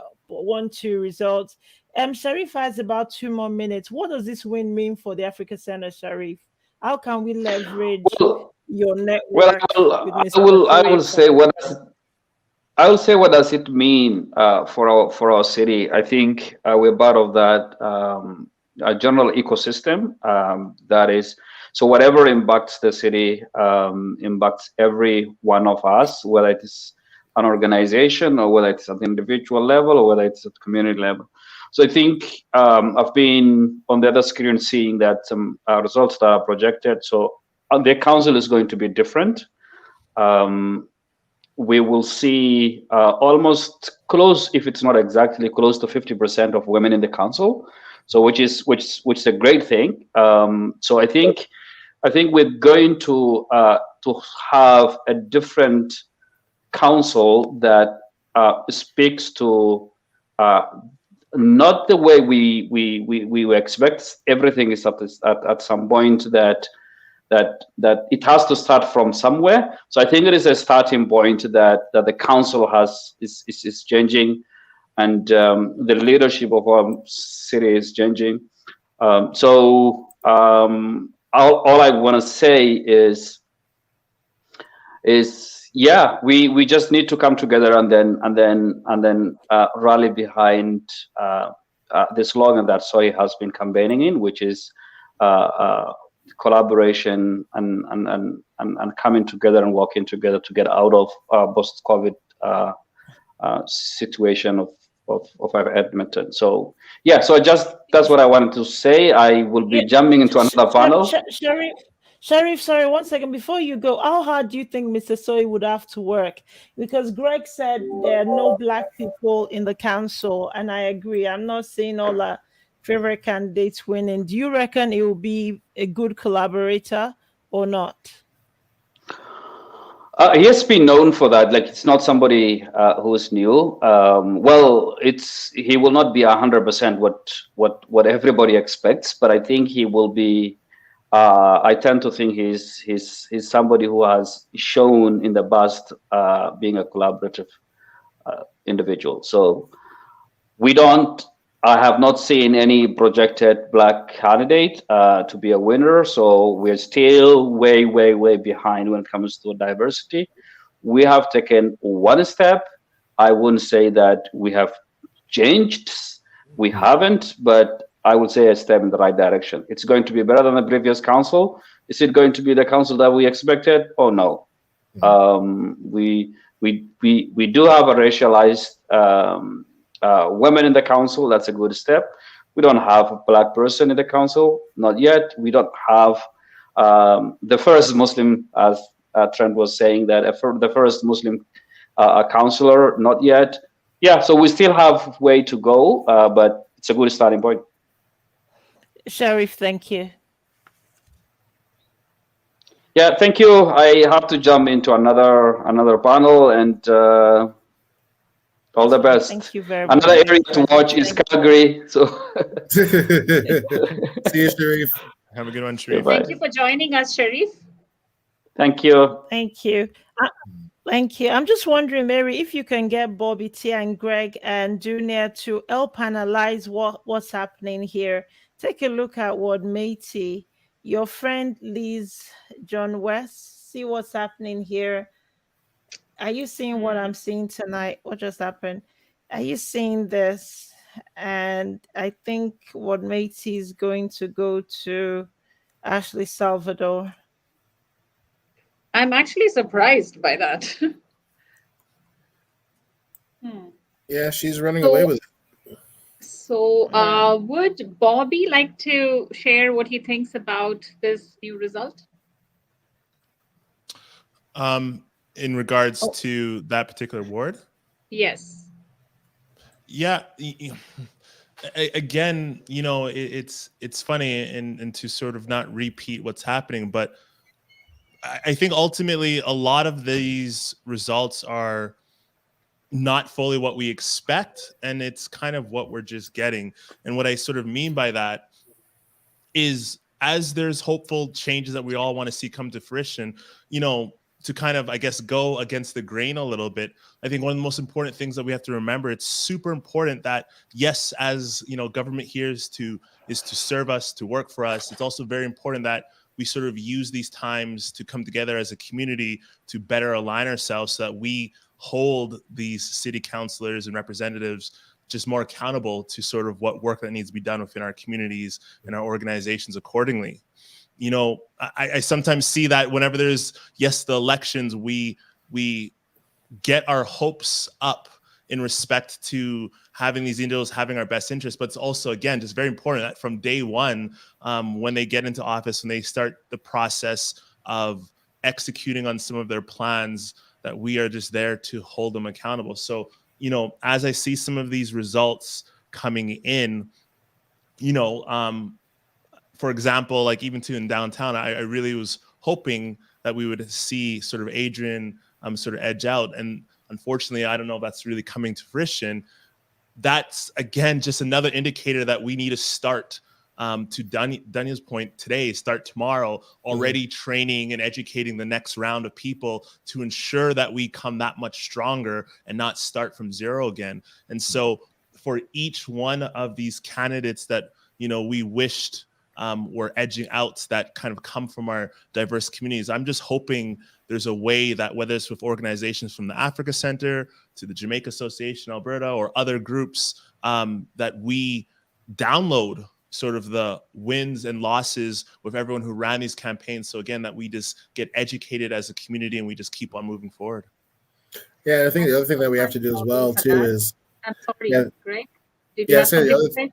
Yeah, so the other thing too is, one of the things that they changed with the city that's really hard to find now is people's voting records.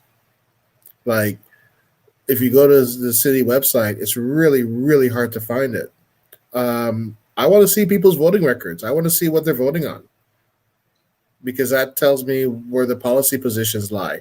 And, like to answer your question, say about what's happening in Ward Métis, like I don't know Ashley at all, but I did look at a number of different city council candidates' platforms, and what struck me, that really got to me was a lot of them talk about housing, and a lot of them talk about taxation, and a lot of them talk about the same kind of talking points across from most of the candidates. The issue of systemic racism as it operates in the city, in the council and city administration, is not something that's front and center for a lot of their platforms. So unless we as a community, go to council and let them know the impact of some of the decisions they're making and call them out for some of these decisions, we're not going to see the needle move in the direction that we want it to sometimes, or as far as we want it to go sometimes. So yeah, that's very true. And the council, as you said, will define many of those policies. And so we have to push the package. That's really, really important. And as a community, we are responsible for what we see coming up. So we're going to quickly take a 5-minute break because we've all talked a lot. So we're going to take a quick break and come back. Please hold on to your seats.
Okay, Mary's fine if you want to take a break. You've been working for 2 hours nonstop. I can just jump in here and go through the election results. Are you okay? Where are you now? I would be very happy taking a quick break. So I'm going to take a half an hour break and then I can come back for the next session. See you all. Okay, that's fine. Okay. Thank you, Mary. You're the best. All right, so I got us here. What are you feeling about the elections tonight? Is it expected with Mr. Soe? I don't know if it was expected. I mean, I'm happy. It's not a surprise that he won, but it wasn't a given going in. So, but Right. he had a really good campaign and a good he had a really good ground game in terms of being authentic, and we all kind of knew him from years back in different capacities. So, especially at the Africa Center forum, you know, it was very authentic the way he came across, as opposed to the other candidates kind of trying not to put their foot in their mouths because, you know, they're not really known for spending time in the Black community. So that, you know, that's something that, you know, it's good on him for being able to have a good game for that. And just to add to that, sorry, go on. Yeah. And just to quickly add to that, I personally think it was not expected. Like, if anything, to be honest, and once again, I'm born and raised here in Edmonton, Alberta. I think Alberta sometimes throws wild cards in terms of where we kind of back and support certain people that run a certain platform. So I'm happy to kind of see sort of clearly, so he did not probably take things for granted and put the work in and put the time in to ensure that win came to fruition, and didn't just think, you know, Edmonton would vote a certain way. And so it's refreshing to see that lead. But for me, I was not at all expecting this, as in taking it for granted. What do you think his first priorities will be for Edmonton? It's a divided city. Well, that's 26.3% of votes of people didn't vote for him, right? So how is he going to heal the city to move on from this very divisive election? Well, I don't think this election was that divisive in terms of mudslinging at each other compared to other elections that you see out there. I think Sohi's biggest challenge is, can he deliver on some of the big promises he made throughout the election campaign? And so that's, you know, kind of where the city council situation kind of comes into play. So it's, you know, which of these promises is he going to deliver on first, and how can he pull those promises off? Trent, how are you going to get him to focus on Islamic racism? That's a priority for Muslim women. And Junior is here as well. What sort of pressure are you going to be putting on Mr. Soe to deliver on those promises? Dunya, go first, please. Oh no, you can go ahead, Trent. Thanks. Well, you know, there are some encouraging things. You know, Sohi has been a strong ally, and if you were watching his campaign closely, something that some of the other contenders did not have was a team of strong racialized women. And, you know, Dunya herself was a huge part of connecting Sohi to communities. There were many other women, such as Sarah and Alexis and other people that I met on his campaign that have put in a lot of work in a lot of different ways. It wasn't just about door knocking. It wasn't just about connecting with businesses. They ran campaigns on social media, on Instagram, Facebook, TikTok. And, you know, some people don't see the value in that, but youth are watching TikTok. Young people use TikTok as a source for political information. And when young Muslims and young racialized kids use that app and they see white supremacists on that app, and they see people voting for Nickel, and they see Nickel posting photos of all men in business suits saying that this is the people, you know, that sends a message. And, you know, with the Community Safety and Wellbeing Task Force report that this city council will have to deal with soon, you know, we had over 16 attacks on Black Muslim women, being the largest proportion of people targeted in a 6-month span here in Edmonton. And these communities do not need platitudes. They don't want city councilors that, will increase the amount of cops or will do short-term solutions. We need systemic change, and we are going to have some tough questions for the city council. And the Community Safety and Wellbeing Task Force report was pretty tame. It recommended like freezing funding, not defunding EPS. But one of the things that I found interesting was 30% of calls to EPS being not criminal in nature. So, 30%, that's a large number. And social services, including Muslim organizations and organizations that deal with racialized communities such as the Africa Center, could use municipal funding. There are public safety like the Bear Clan Patrol, which would do a much better job of policing LRT stations than EPS, in my opinion, and connected to Indigenous communities, trusted with Muslim communities. And I think that we have some work to do in making sure the City Council will address these long-standing issues across communities, including with Muslim children and youth and women that are looking at these results with anticipation. And, it's quite disappointing that we didn't get a Black or Muslim counselor based off of the results we're seeing so far. And I think that's a failure of the entire Edmonton community.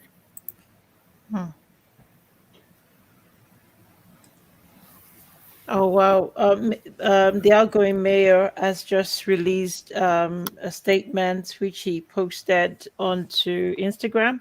He's saying, on behalf of the city of Edmonton, I want to congratulate Mr. Amajid Sohi on his election as the 36th, as Edmonton's 36th mayor, and it goes on and on. So congratulatory messages are coming on for Mr. Sohi across the city. Right, Dunia, how would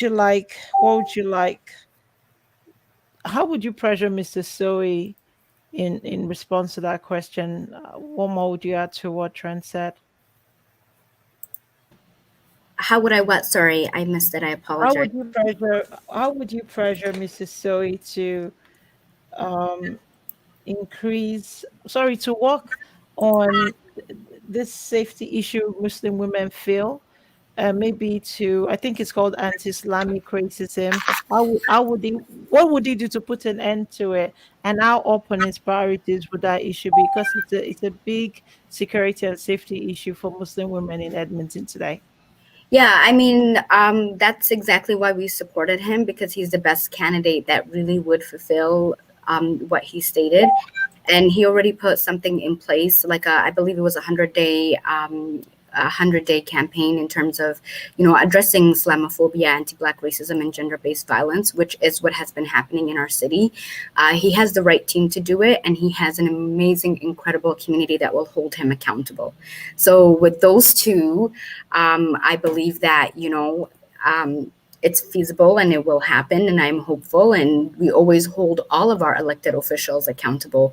So we support them, we lobby them, we at the same time, have their backs, especially those that we trust, that have integrity, that are transparent, that have the experience.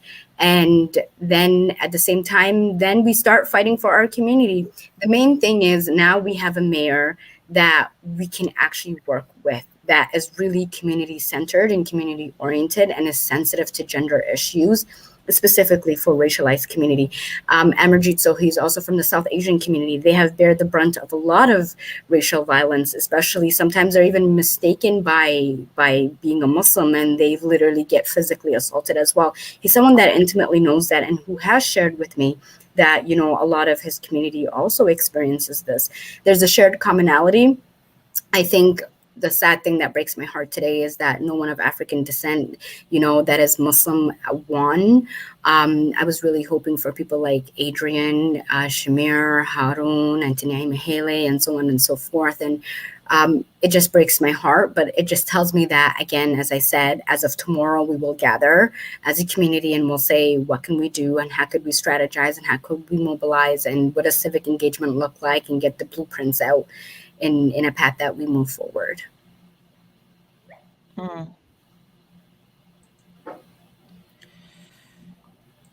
Thank you very much. And what I would like to do now is I want to scroll, I want to share my screen and just have you guys talk about each of these words, what your expectations were, and what eventually happened. So we'll have a free-flowing conversation right about now, and maybe I'll let Greg lead this because this is your thing, Greg, I think. My thing? Well, not so much my thing, but I mean, the only ward that I was really following closely was Odamin downtown, and really was hoping my Jamaican brother there would take it across the finish line. Okay, all right. So, okay, do you want to talk us through this? You know, I want everyone to maybe have a say, Bobby T. If you this word is Erin has won this word pretty much, and the incumbent Bev is out and Erin is in. What did that surprise anybody? Can you see that? Okay. This did not surprise me at all, to be honest. Yeah. There were some incumbents going into this that were doing a bit weaker, and some of these were very hotly contested. You know, some of the results did surprise me, but it's certainly interesting. And some of the candidates had some support from provincial parties, so you know there were a lot of stakes in these ridings. Thank you very much. Okay, it's fine, Dunia. Thank you very much for your time tonight. But I wanted us to go through this before the next panel starts. Oh, So before Dunia leaves, I have a question for her if she has time. Oh, for Dunia. Oh, she's there. Okay. Okay. Go for it. Dunia, you know, I was looking at the results for Ahmed Ali and Haroon Ali and some of these members of the Muslim community and the Somali community, and you know, I have to say, like, I'm shocked. I think that there was a lot of promises made by different communities to show up for these candidates. I think a lot of them, put in a lot of good work, and you know, they were up against some tough battles. But you know, this is something I think is a failure, especially like, you know, when we're looking at all of these candidates together, you know. And how do you think we best communicate this through both, you know, acknowledging intersections and also acknowledging the failures within our own community? I think there's a lot of lessons that we've learned this year, to be very honest. And some of them are sad, and some of them, you know, I mean, we just have a long way to go. I am really proud of all my brothers and sisters that ran, and they've ran a very successful campaign. I've been with Haroon from the beginning to the end, and I have never seen someone that is so dedicated. We actually just finished door knocking, and almost all the blocks we went to, they're like, is that Haroon? Is that Haroon? And he's like, this is a person that just turned 18. So what does that tell you, the type of community we are? It tells you that we're very civically engaged. It tells you that we're resilient. It teaches you that we're, you know, overcoming a lot of barriers. It also teaches you that, you know, we live in Alberta. So, I mean, we've done the best that we possibly could. And, you know, I must admit, tonight is a sad night. As much as that I celebrate Sohi, I'm really hurting. Especially for all of our Black candidates, but they're brilliant, and they're all young, and they're powerful, and they're from the African community, they're from the Caribbean community. They have strong upbringing. They have, you know, a community that will have their back. And if you look at someone like Karen herself, I think this was the second time she ran. Am I correct? So I feel like for them, this is just, you know, it's just the tip of the iceberg, and they will go far and they will do great, and they have us as a community. Unfortunately, there are those individuals that we did have community members that were supporting Mike Nicol. I'm sure that's not a surprise to anyone here. I will say that I can bluntly and confidently say that that's not a representative of our community. Specifically, if that's the question you're asking, Trent, just being like blunt here, the Somali community is one of the largest and fastest growing community, and we have diverse perspectives and political opinions. And I think that, you know, we showed up to the best of our ability for Sohi and also for Harun and also for Shamir, because in the South area, there's a lot of Somali people there as well. And as I said, we are all brothers and sisters and we have a long way to go. But what's amazing about this is what this teaches us is, like, I believe it was Greg that was saying, we just need to really come together as a community, whether you're from the Caribbeans, whether you're from the African, you know, it does not matter. And we need to support one another. And we really need to have each other's back, because I know right now, if like in the middle of the night, I can call Adrian, he would pick up the phone. He literally lives in my building and he would come to me in a heartbeat.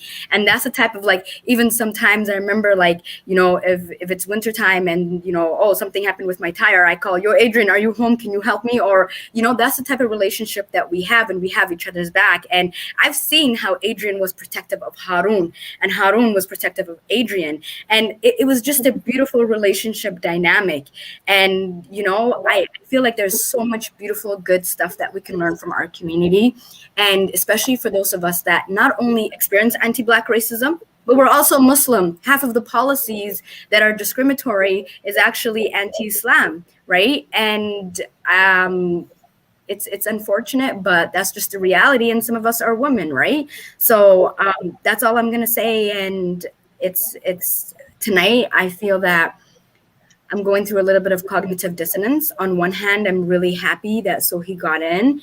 And on another hand, I'm really disappointed. But I guess what it teaches me is that there's hope, but at the same time, there's also a long way to go.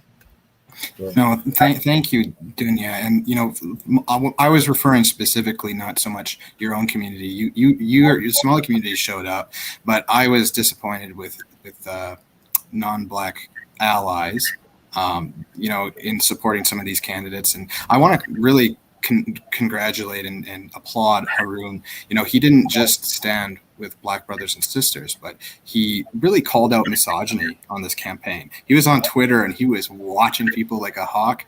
And, you know, I met Harun. I first met him.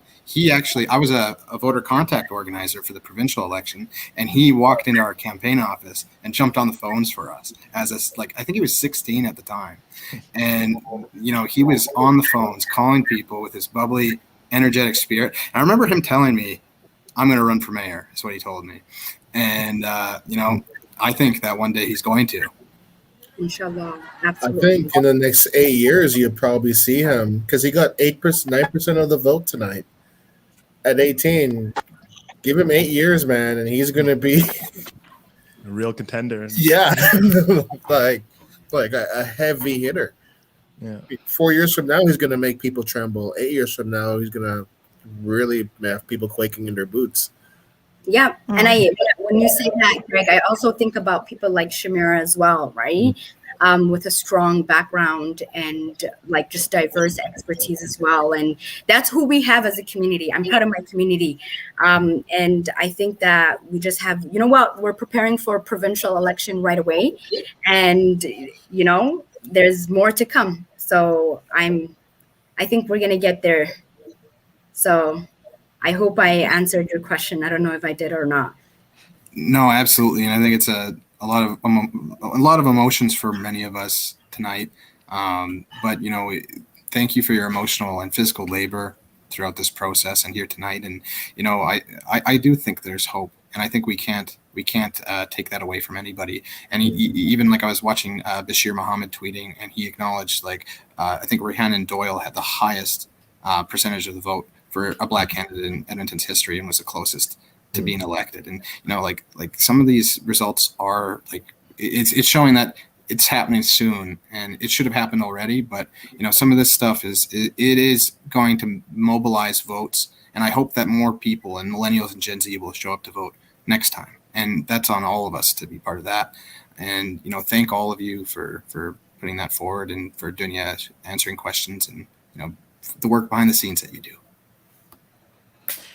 I want to say thank you to our panel from 9 o'clock. Junior, you're amazing. I'm your sister for life. I appreciate the support you've given me here tonight. Thank you so much. Greg, you cannot go, unfortunately. Good coverage. Bobby T, thank you so much. Thank you. I appreciate you. Mr. Daley, I love you so much. See you, Tanya. Thank you. See you, Bobby I'll T. let you go because I know you have children who need to go to bed. And then we have some new guests here. We have Ben and Pastor Kolawole. And I wanted to let Pastor Kolawole introduce himself. Glennis was here. Thank you so much, Trent. Thank you so much for coming and for your time.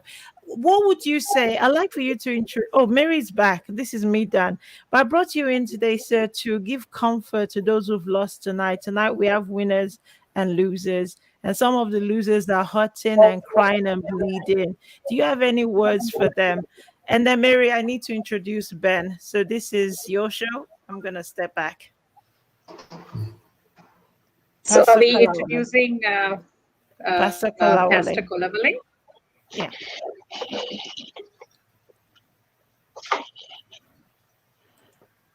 Pastor, you might have to unmute yourself.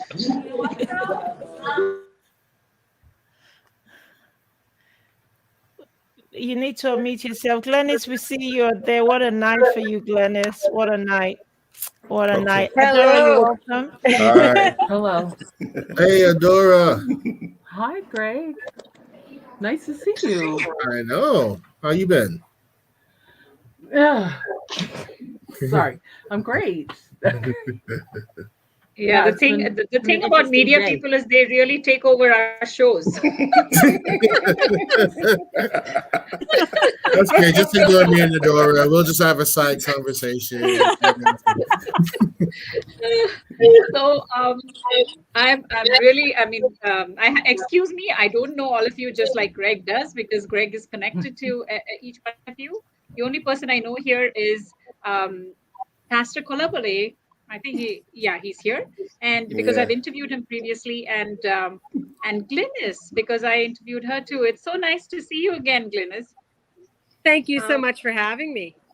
Okay. Mary, could I just interrupt? I've been told I need to take a 30-second break. There's something not right with the production, and they need to fix it. 30 seconds. Please don't go away. More coverage after this. Okay. Thank you.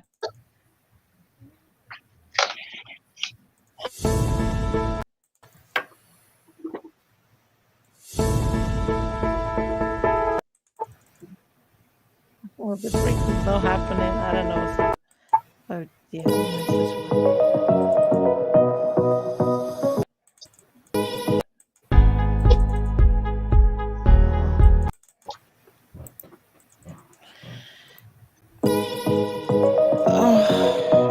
We're having technology problems here. We're unable to fix whatever is wrong. That's probably why we can't disappear. My apologies, Mary. Please carry on. I don't know what's happening to everything on the back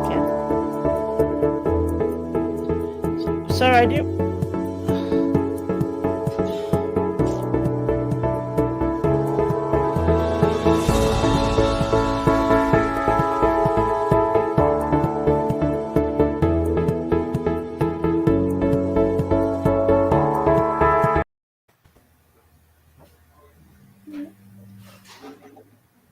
And we're back. Where's Mary? Sorry, this is just technology. I was meant to click easy, but it is what it is. So we're back. We're back. Yeah, and I'm going to ask Pastor Kolawole to give us his introduction. My name is Kolawole. I am a pastor in Rema Chapel of the Redeemed Christian Church of God. I have worked extensively on empowering the immigrant community in food processes and social services and all the rest. I'm also passionate about seeing immigrants attaining their full status in their selected country of origin, which would be Canada now. So that's the brief introduction. Thank you so much for the work you do, because the last time I spoke to you, you spoke to me about food insecurity and the work that you were doing with African communities to eliminate food insecurity. So thank you so much for the work you do. I really appreciate it. You're welcome. I'm going to ask Adora to share a little bit of her introduction. Hi, Adora. Welcome to our forum today. Hi, Mary. Thank you for having me. I'm Adora Mofor. I'm a comedian, and I'm born in Calgary. I'm the president of Black Lives Matter YYC. And I do stuff like make these T-shirts to make sure that people know my political stance. And can we get a T-shirt? For sure. I have a whole bunch of T-shirts. We can talk about that interaction.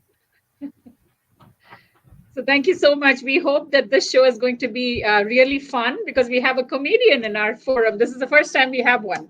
So that's awesome. So I'm real serious. Welcome. Get ready. All right. And we have a candidate who's really campaigned. Sorry. Yes, Greg, please go ahead. No, saying Adora will not hold back. So yes, we do need people like that. Because I feel in our election campaigns, people don't share much till everything's over and they know who the winner is. So it's like everybody's waiting with bated breath without saying anything to anybody else. And I don't understand that, because, you need to share with integrity who you believe in, what are the things that you support. And that's what gives everybody else the impetus to, support those people. So I don't know why people don't share how they feel when election campaigns are going on. Glynis, since you were one of our candidates who actually fought this election, I'm going to ask you the first question today. So how did you find, running this campaign? This was your first time, I assume? Yes, it was. Yes. And that's so yeah, it was, you know what? It was a tremendous learning experience. It was figuring out how to maneuver a world of uncertainty and that through COVID, and figuring out what was the right thing to do, the wrong thing to do. My team had to make decisions about when we started knocking on doors, those sorts of things. I mean, it was tough, and and also with the new finance rules and everything like that, we were, a small, scrappy team working a lot of hours with not a lot of resources, and always kind of in that area of uncertainty, but also in the uncertainty around the social climate we're in, right? And I think what we're seeing tonight too, it's interesting because I was really hoping across the board people were ready for for something different, for folks who weren't maybe career politicians, who really were dedicated to community and that too. And so, in our own ward and not in others too, we're not maybe seeing the results that we hoped for. But yeah, it's early yet, so we'll see how this plays out. Thank you so much for your your honest feedback of what you felt through the campaign. Thank you so much for that. I haven't yet spoken to Ben. I'm sure he's pitched in already with me, but this is my first time with you, Ben. Would you be able to give me a small background of the work you do? Hello, Mary, and indeed, hello, Greg. Adora, heard too much about you. Thank you for all the work you're doing. Pastor Kolawole, a pleasure to see you. My name is Ben Acquaye. I teach, I do a few other things as well. And essentially, I support brothers in folks in our community in developing and sharpening their public speaking skills. I also volunteer and support a wide number of activities, and it's a pleasure to be here tonight to speak with all you powerful people. One thing quick before we get into this, and perhaps Kulawole would understand this a bit more. My mother said, when you are a chicken and you are invited to a meeting of eagles, you have to know you've not been invited as an eagle, but you've been invited as dinner. Now, I know the rest of you are quite pros in this, and I'm not suggesting you're eagles, but we got to have some levity when we talk about some of these issues, or we take things too far too quickly. And let's have some exciting conversations, and let's see where things go. It's a pleasure to be here. Welcome. Thank you so much for that. And I would totally love some levity in this forum. And I look forward to Adora, putting in her bit. Um, we've seen a fantastic election play out. This has been quite different from our previous elections that we've seen, and we've witnessed. So, what are the key things about this that really strike you as different? Because some of the candidates we thought would win did not win, and some of the candidates we thought, wow, really, they took that much ground. They are winners. And so, what happened here, and what do you think changed this time? Anybody can take that. I think I want to give that to Greg, actually. Well, I think the thing that jumped out to me was I read somewhere that across Alberta, this election cycle had the most representation for Black candidates running for different municipal offices. So that's encouraging in the long term in terms of our communities getting more active in the political sphere locally. Now we have to build up these candidates of the future and find ways to bring them across the finish line to get them in these positions where they can start to impact some real policy changes on our community's behalf. That's truly exciting. It's really exciting to see the number of Black candidates who are here, and also the number of multicultural candidates who are here. And also, as a woman, I'm really happy to see lots of women in this election, which was not precedented. So this is really, really awesome. Glynis is one of the women who's been in this election for the first time.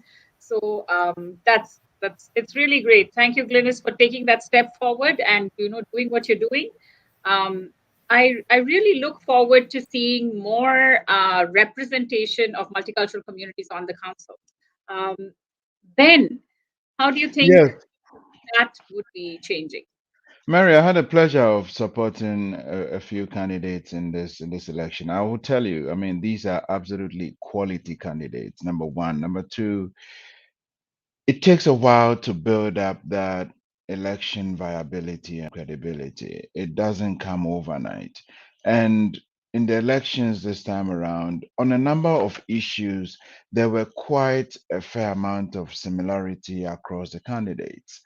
And I think it comes down to how well people know you in the community and how effective your ground game is. This is something that a lot of minority candidates are having to find out quite the hard way. That some folks will tell you very nice things in your face, and yet when it comes to the ballot, they make a slightly different decision. And so that suggests to us quite strongly that there is a whole lot more work we have to do in developing and sharpening our policy positions, in articulating these over an extended period of time, and just hoping that with time, folks will see how valid our points are. And soon and shortly enough, we will begin to make inroads into this ultimate glass ceiling. Thank you so much. I've seen lots of candidates run who have no background in, volunteering in their communities, supporting them in the kind of platforms they're talking about. I've seen some candidates just come fresh out of the boat and they're just campaigning, and I find that very surprising, because if you don't have a heart for your community, what are you actually trying to do campaigning for the election? Because if you don't have your heart for your community and are not actually out there working with them, like some of the work that Pastor Kolawole does is so it's so like heartwarming. And I really would like to pass the mic to Pastor Kolawole to tell us, how the Black community has been affected by the work he has done, and which of the candidates in this election he can see supporting the work you do.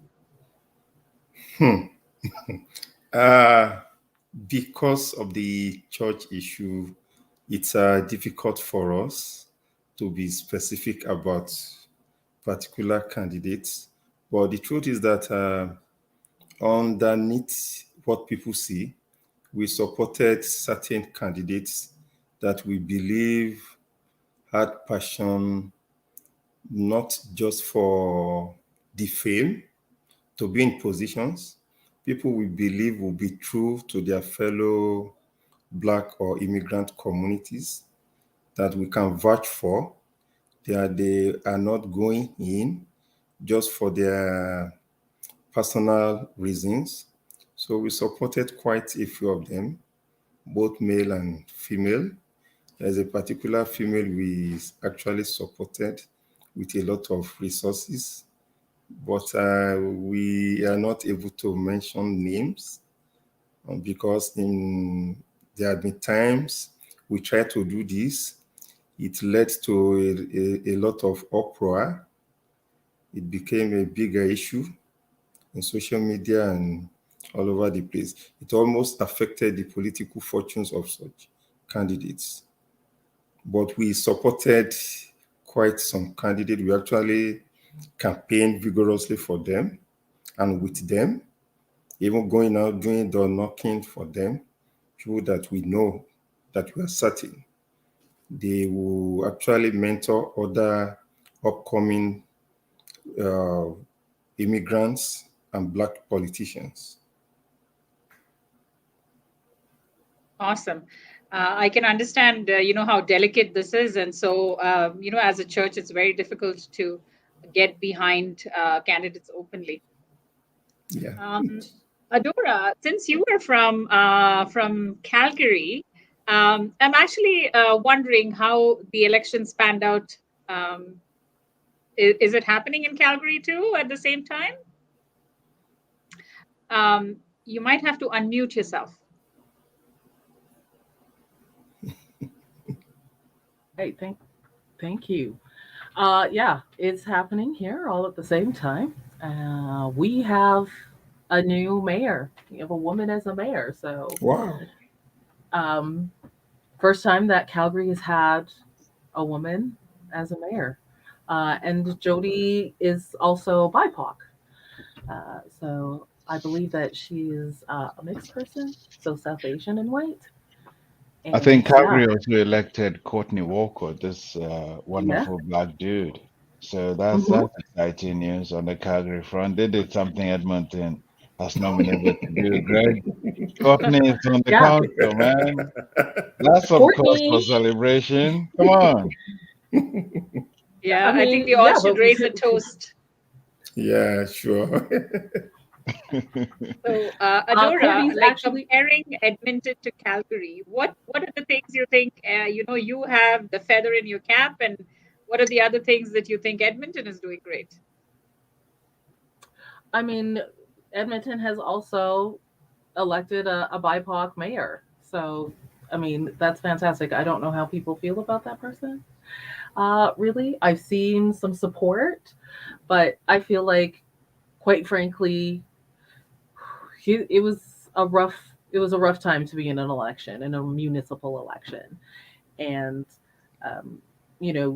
I know here we're doing some unprecedented things.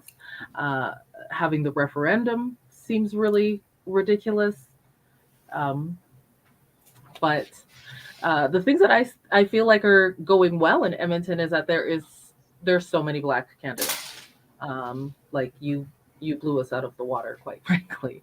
And to see the support around your candidates, that's really heartwarming.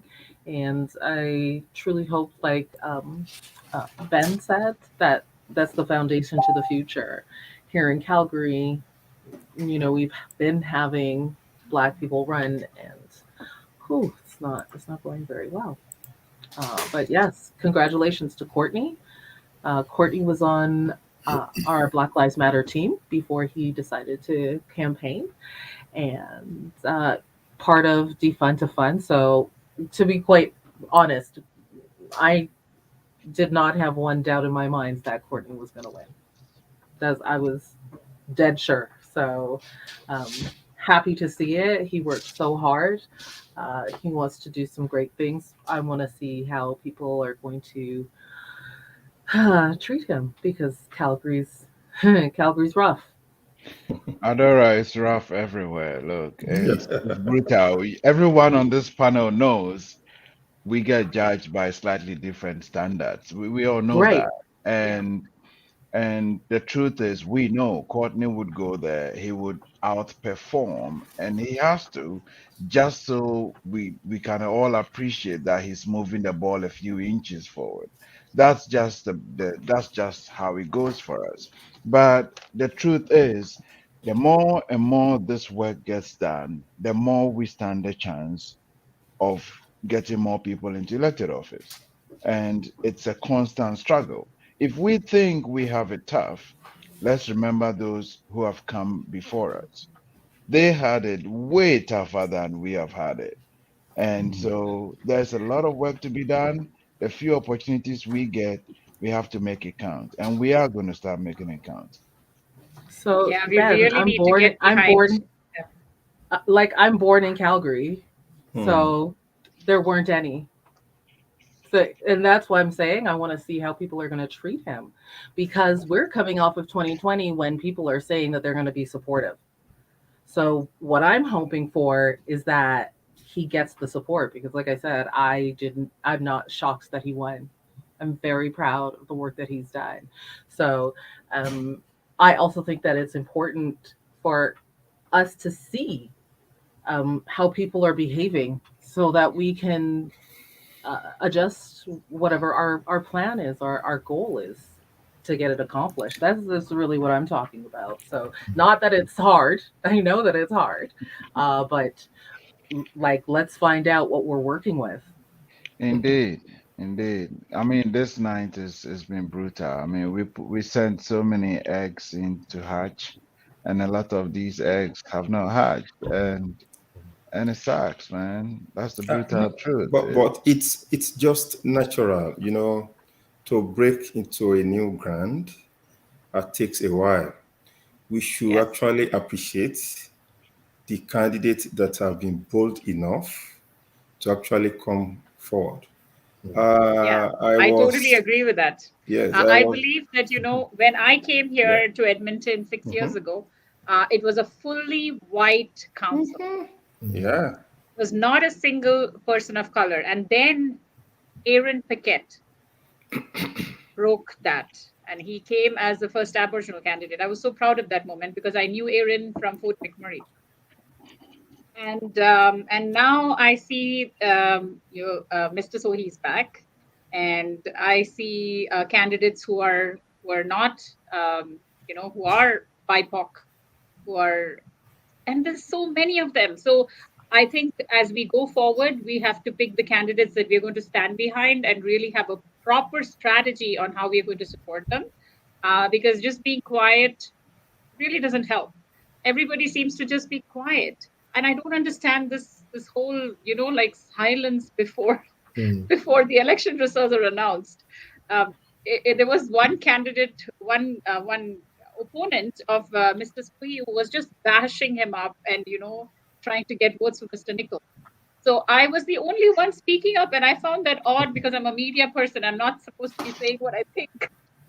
Well, Mary, one thing you would note, and perhaps Greg as well, is social media can skew your perception of reality very, very quickly.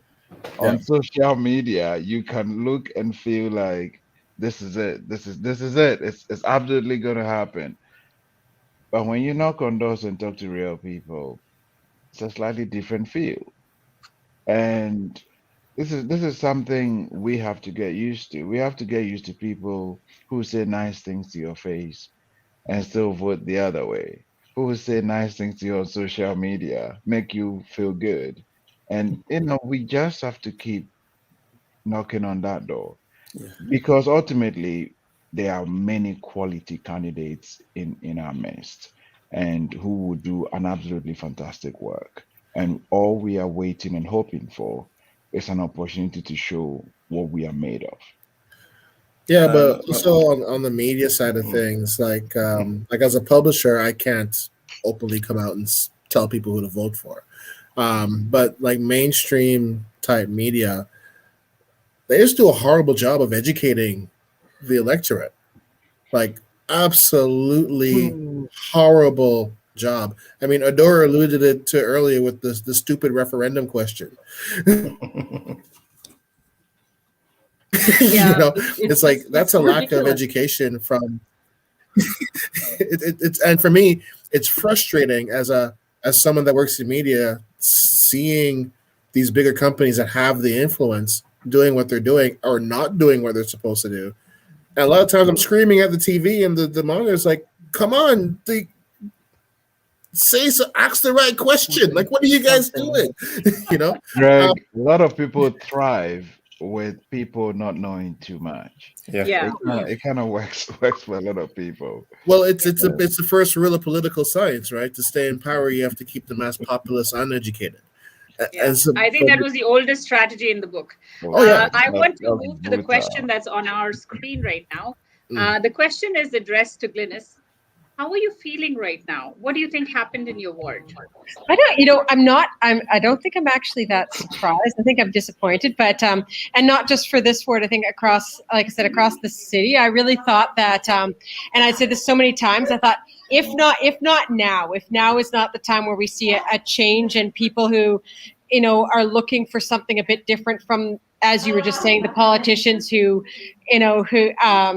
and that kind and getting kind of quote regular folk who are community minded in that. If not now, when? And so, but I think that it's also hard because when times are tough, people stick to what's familiar. And we've had this kind of these thoughts that have been implanted in us for a long time, that there's certain folks with certain backgrounds, certain professional backgrounds that are the ones equipped to run a city. And I don't, I think there's a place for everybody. And I think I was really hoping that we'd see a mix of folks from, folks with different professional backgrounds, different personal backgrounds, etc.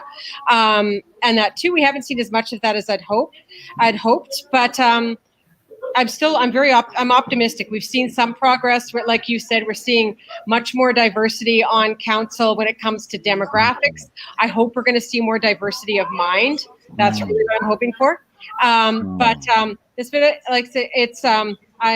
we'll see what happens tomorrow. We'll see what our new council looks like, and I'm optimistic. And this is just, we're just getting fired up. My team here is talking about, what next? How can we build on this momentum? Because we're dedicated to this city. We love this. We're dedicated to giving voice to the folks who don't get heard enough. And so this is the start. I don't know where from here, but it's the start of something.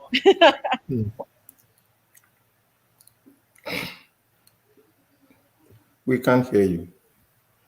Mary, you're muted. Mary was too excited. I'm so sorry. Can you believe it? I was the one who's muted. Oh gosh. Okay, so we're going to take a quick break and then come back after about 5 minutes. Okay.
Welcome back.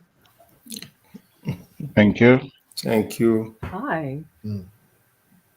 So I'm hoping that we can get Mr. Sohi to speak a little bit about his win.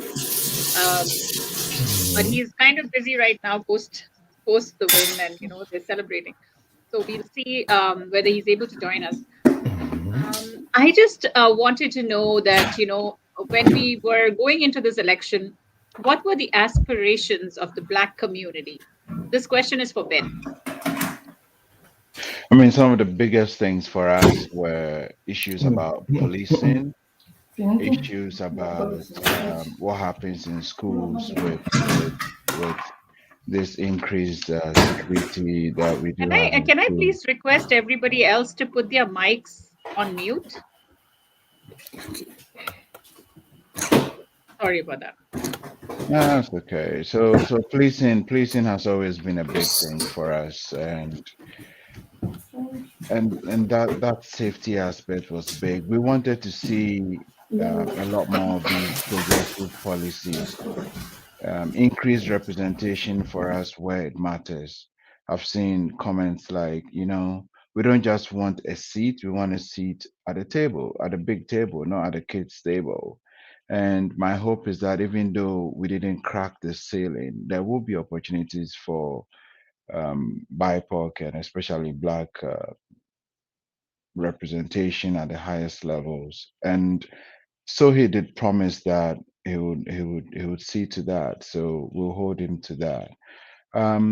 Also, so the main thing would be racism and the policing and some critical issues there.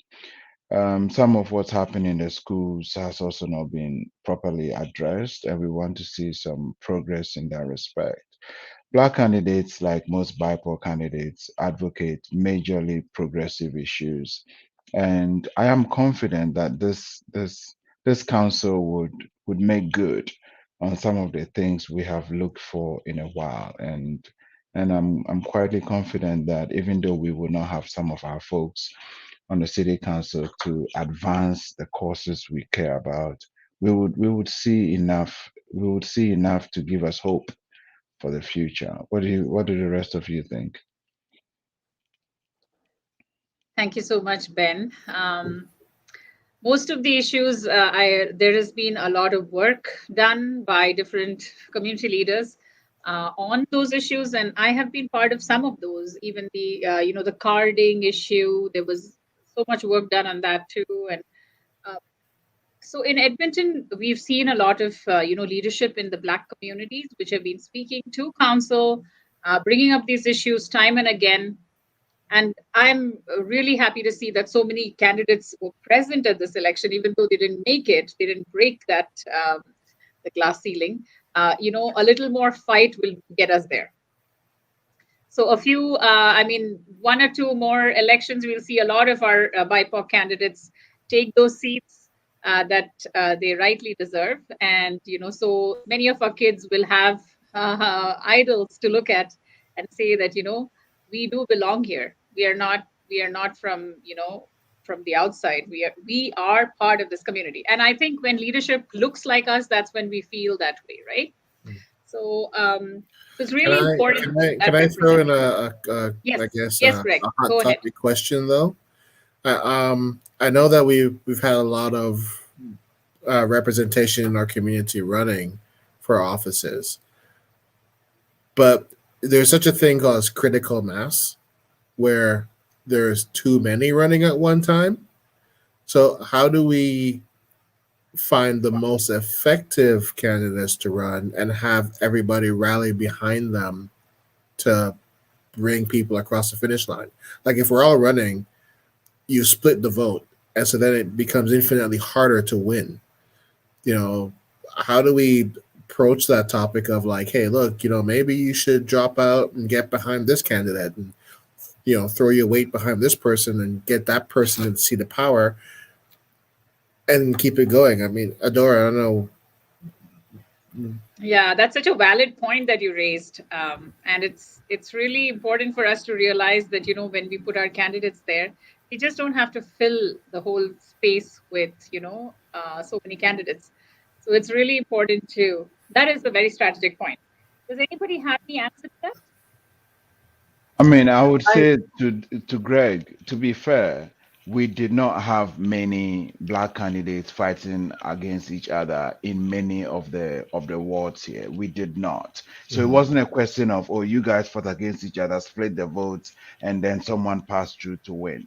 We did not have that problem. In perhaps Ward A in Edmonton, in the public school board, perhaps. But that even, the two of them combined did not still come up to the winners ballot total. So that wasn't an issue. Plus, I'm not a big fan of, let's go find this ideal candidate. These are municipal elections where you stand on your own merits. You don't have a team or a political party officially supporting you. It's you standing on your own merit, on your own record. Let's be honest, our candidates received major endorsements. There were, David Shepherd went out of his way to endorse our candidates. They were strong, they had a good record. It just wasn't the best time. And I am confident. Look at some candidates running twice, 3 times before they make it. So I'm confident someone like Nomadic Ali, I am confident he would make it next time. We've seen some of the impressive work Harun has done at this early age. I am confident going forward, there will be lessons to be learned, and there will be some ways to adjust to get better. So I am disappointed, but I'm incredibly hopeful for what will come out of this. The conversation will change. The conversation is changing. A lot of things which used to be said in the shadows are now mainstream. Do you think it was okay to question policing in the past? No, it's perfectly okay now because of some incredible work many folks like Adora and Co have done in the community. And so I just see a lot of progressive points going forward. And let the best rise to the top, I say. Yeah, I have seen an election prior to this where there was Beatrice Gatuba and one more Black candidate in the same ward. So I know what Greg is talking about. It really did split the vote because it was in Ward 11, if I'm not mistaken, and there was a white male who won the race.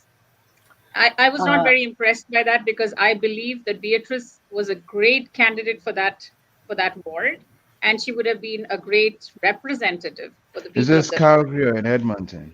No, this is here in Edmonton. The last election. Oh, okay, not this one. No, not this one. Okay.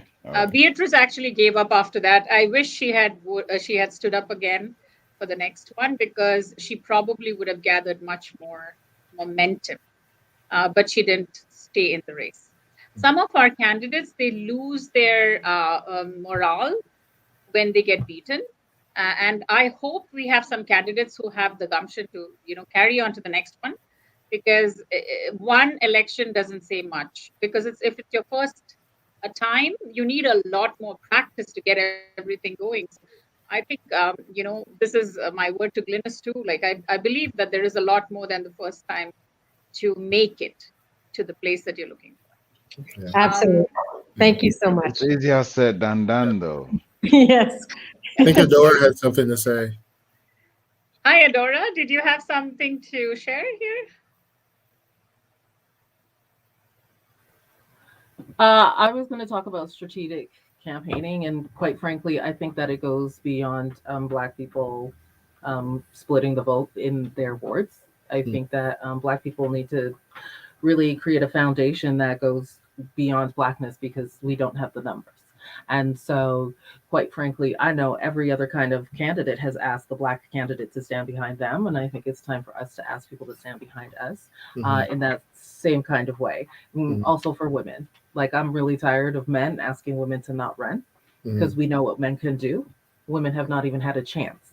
So, men, time to get behind us. We have great ideas. If we can raise your children and run your households and run the world, why not give us the actual power to do so?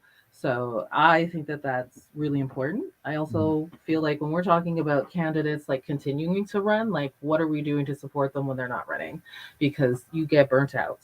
Quite frankly, at this moment in time, I am burnt out.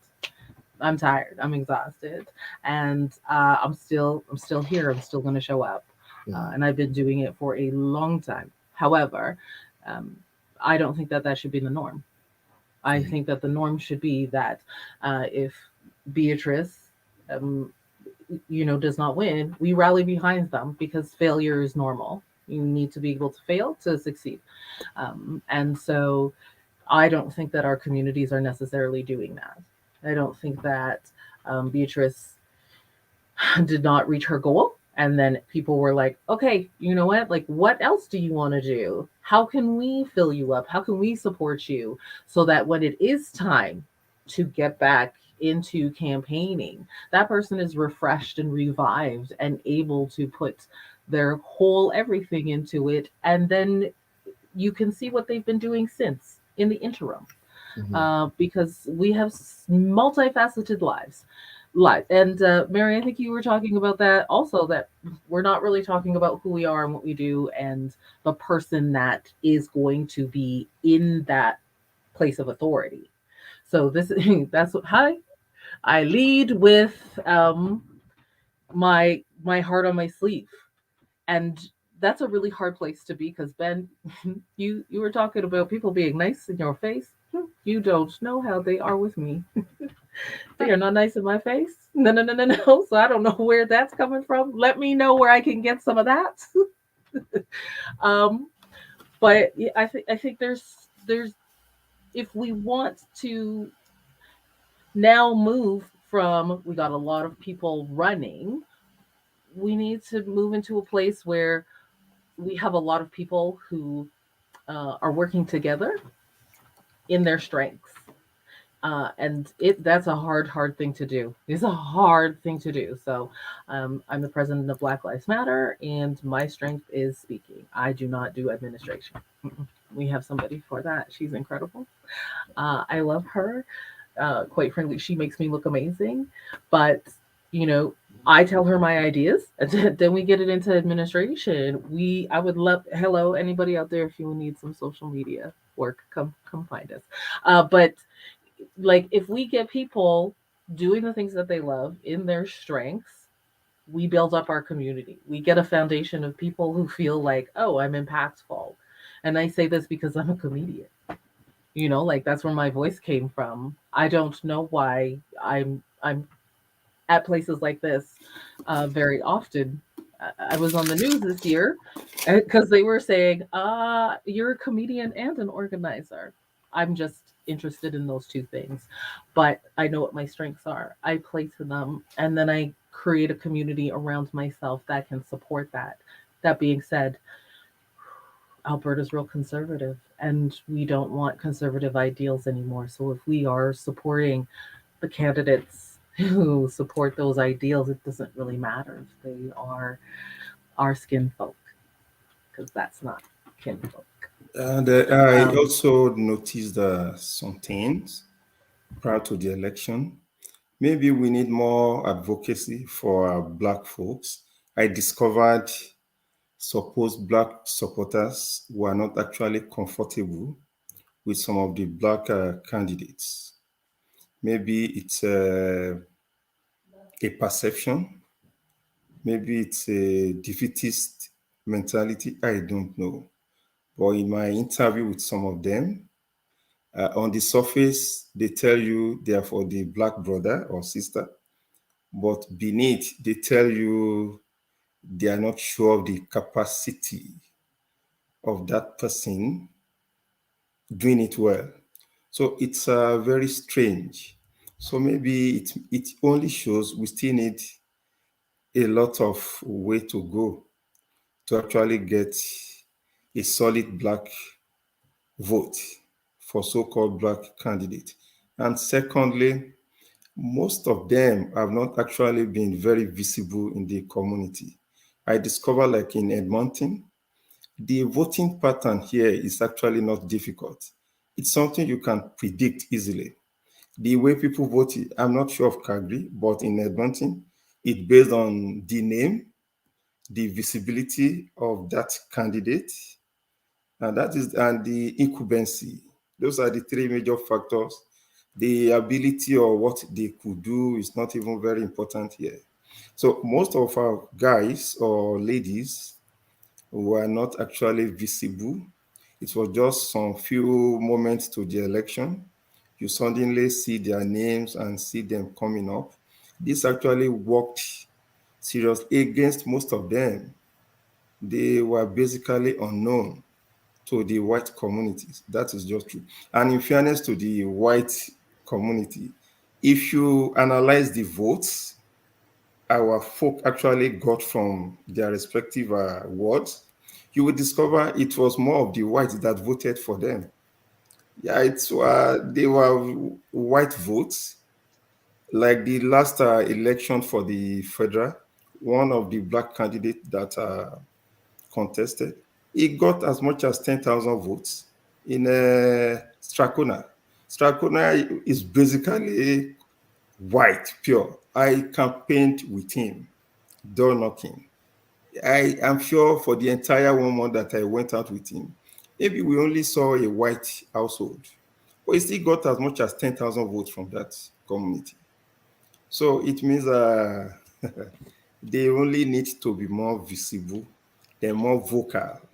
It's about marketing. It's about selling your point to the society. Let them know what you can do. It's about making a lot of noise. The new mayor, if you study the campaign, he made the loudest noise more than any other candidate.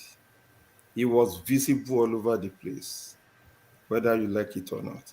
So we need to, and Adora, Adora make a point that, look, we don't have the numbers, full stop. It's not like we are all concentrated in one little spot and we can all come out and, and go here. One funny thing I actually noted was Harun was doing so much work, but his dad was actually supporting Mike Nickel. And I just couldn't believe what his dad was tweeting out. I thought to myself, what are you doing ruining what your kid is trying to achieve here in the same household? But anyway, that's by the by. I think Greg, you made the point about building a bit of a critical mass. You can't have a candidate on their own. They do need some support around them. They do need people who are well versed in the system, who understand campaigning, who understand this, understand that. Because marketing our candidates is slightly harder than other candidates seem to have it. And yes, we have to appeal to a wide swath of people if we want to be successful. And that means we have to broaden our appeal. Broaden our appeal means not just being focused on things that affect our community, but broadening our range of passions to cover things that affect the broader community in good detail. I think when that happens, we will not just be a credible candidate, would also be a very viable candidate. And that cross-cultural appeal sometimes is the final thing that stops us from crossing that line. But as we go through cycle after cycle, we will get better. A few more people will become interested. They will sharpen their political elbows and get into building that wonderful ecosystem, which will generate a candidate that pierces through that ceiling. Greg. But here's the thing, though. Like, and this is just from me being in publishing and all that. The harsh reality is a lot of people in our community don't actually understand what marketing is. Right? They just don't. Like, just I'm just gonna be brutally honest. They have no concept of what that means. And so, in order to, get to the point that you're talking about, Ben, I mean, there needs to be some investment in time in teaching people what that word marketing actually is about. Like, elections are very craft of elections are very simple. It's name recognition, right? The person with the biggest name recognition usually wins or is very close to winning. But when you have candidates running that their marketing strategy is, I'm just going to put a few flyers down at the African Caribbean restaurants. And that's my campaign. Come on, Greg. Come on. No, if you want to get after it, let's get after it, right? Greg, listen up. Greg, no. I wouldn't let you skip this. They registered their name. And they went down there, and you are right. They don't know marketing. They don't know. Marketing is not really the only thing that takes an election. Period. So I just wanted to say that most people that I interviewed this year in all my forums, the ones who came out winner were the ones who were keenly listening to what the communities were telling them. And if you're not listening, you're not winning your election, because if you don't speak their tongue, you are not going to make the election, because they have to hear that you're listening to them. And so this is what I have gathered from all the interviews that I've done. And the people who were keenly listening, they took the words of the people who that were being told to them, and they used it in their campaigns. That was how they won the election, because people heard what they said. And that's how the election was taken. We have two new people join us just now, and I'd like to get them to introduce themselves. Hi, Byron. Hey everyone. I kind of feel like I came into the middle of a deep conversation there. I had no frame of reference, but hope you're all doing well. Sure. Yeah, We're for sure. just licking our wounds and right so, now. Byron, could you give us a quick introduction about, your background? Yeah, well, I was one of the candidates for Ward Papasteo. It didn't do well in the results, but I kind of came into it thinking that I was kind of a long shot anyway. So no big surprises here on my end, but it was a good campaign. It was fun. I learned a lot. So I'm really looking forward to waking up tomorrow and not being in the midst of an election. So that's kind of nice. So what were the kind of learnings that you had from your campaign? I think some of the biggest things I learned, and I've never really been involved in a campaign before, so the whole thing was quite a bit of a learning curve for me. So just in terms of the actual how to campaign, I learned a lot there. I mean, it's really about getting out there. I was working full time the whole time while I was running this campaign, and I've got a little one. So, you get a couple hours a week to actually dedicate to running, which isn't enough, really. and I think I learned that. But the good things coming out of it, I learned a lot of organizations that I'm going to look to join their boards or volunteer for. I've learned how I can impact the positive change that I want to impact beyond this. So I think I learned a lot about how I'll progress and continue my fight for what I see as the equitable, forward-thinking city in Edmonton here. So I'm not coming out of it with any real negatives. I mean, it's never easy to lose, but I think I came to terms with losing a while ago, so a little bit easier for me on that side of things. I think I might have just woken up my baby too, so. Thank you so much for your modesty. That was so right down from the heart. Thank you so much. Gabriella, you might have to unmute yourself.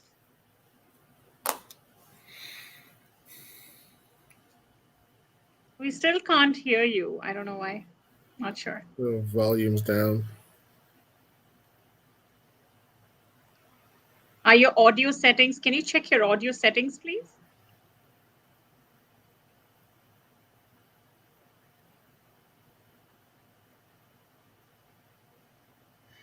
How about this? Oh, yeah. Good. There we go. Yeah.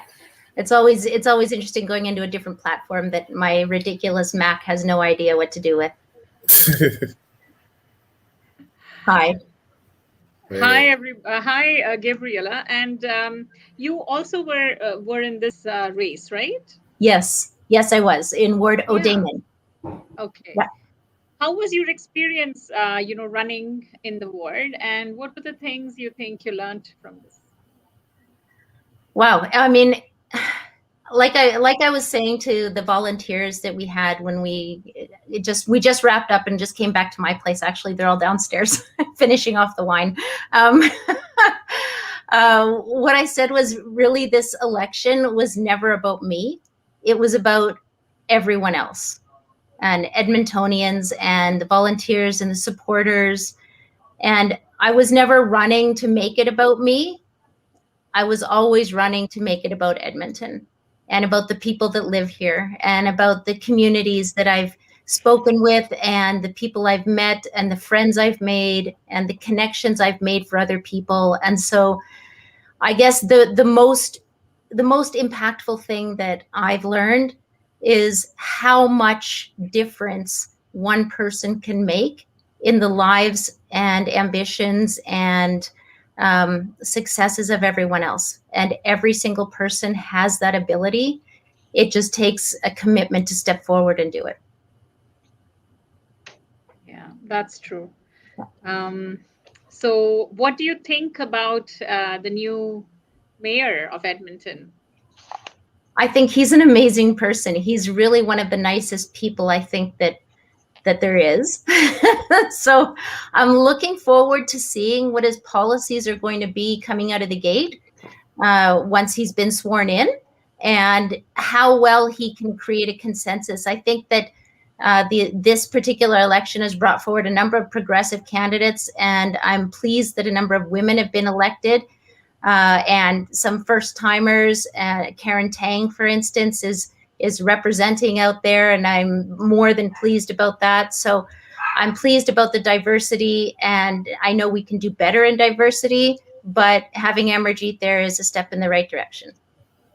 Yeah, thank you so much. I know Karen from a long time, so I'm quite pleased that she's leading that ward. There are there's lots of interesting dynamics that are coming up from this election, and we are just speaking about how it's impacting different communities. And as you can see that we have a strong voice here for our Black communities. We have 4 people representing them. So Mary, you're not joining us anymore. What is that? Of course I'm with you. I mean, I was never a separate party. But the Black community wouldn't acknowledge me as one of you. Gosh. So, I truly believe that I truly believe this, that, Africa is the cradle of all civilizations. Doesn't matter who it is. We all have some connection with Africa. And our genetics would, if everybody took their genetic code and found out where they all originated from, we all originated from Africa.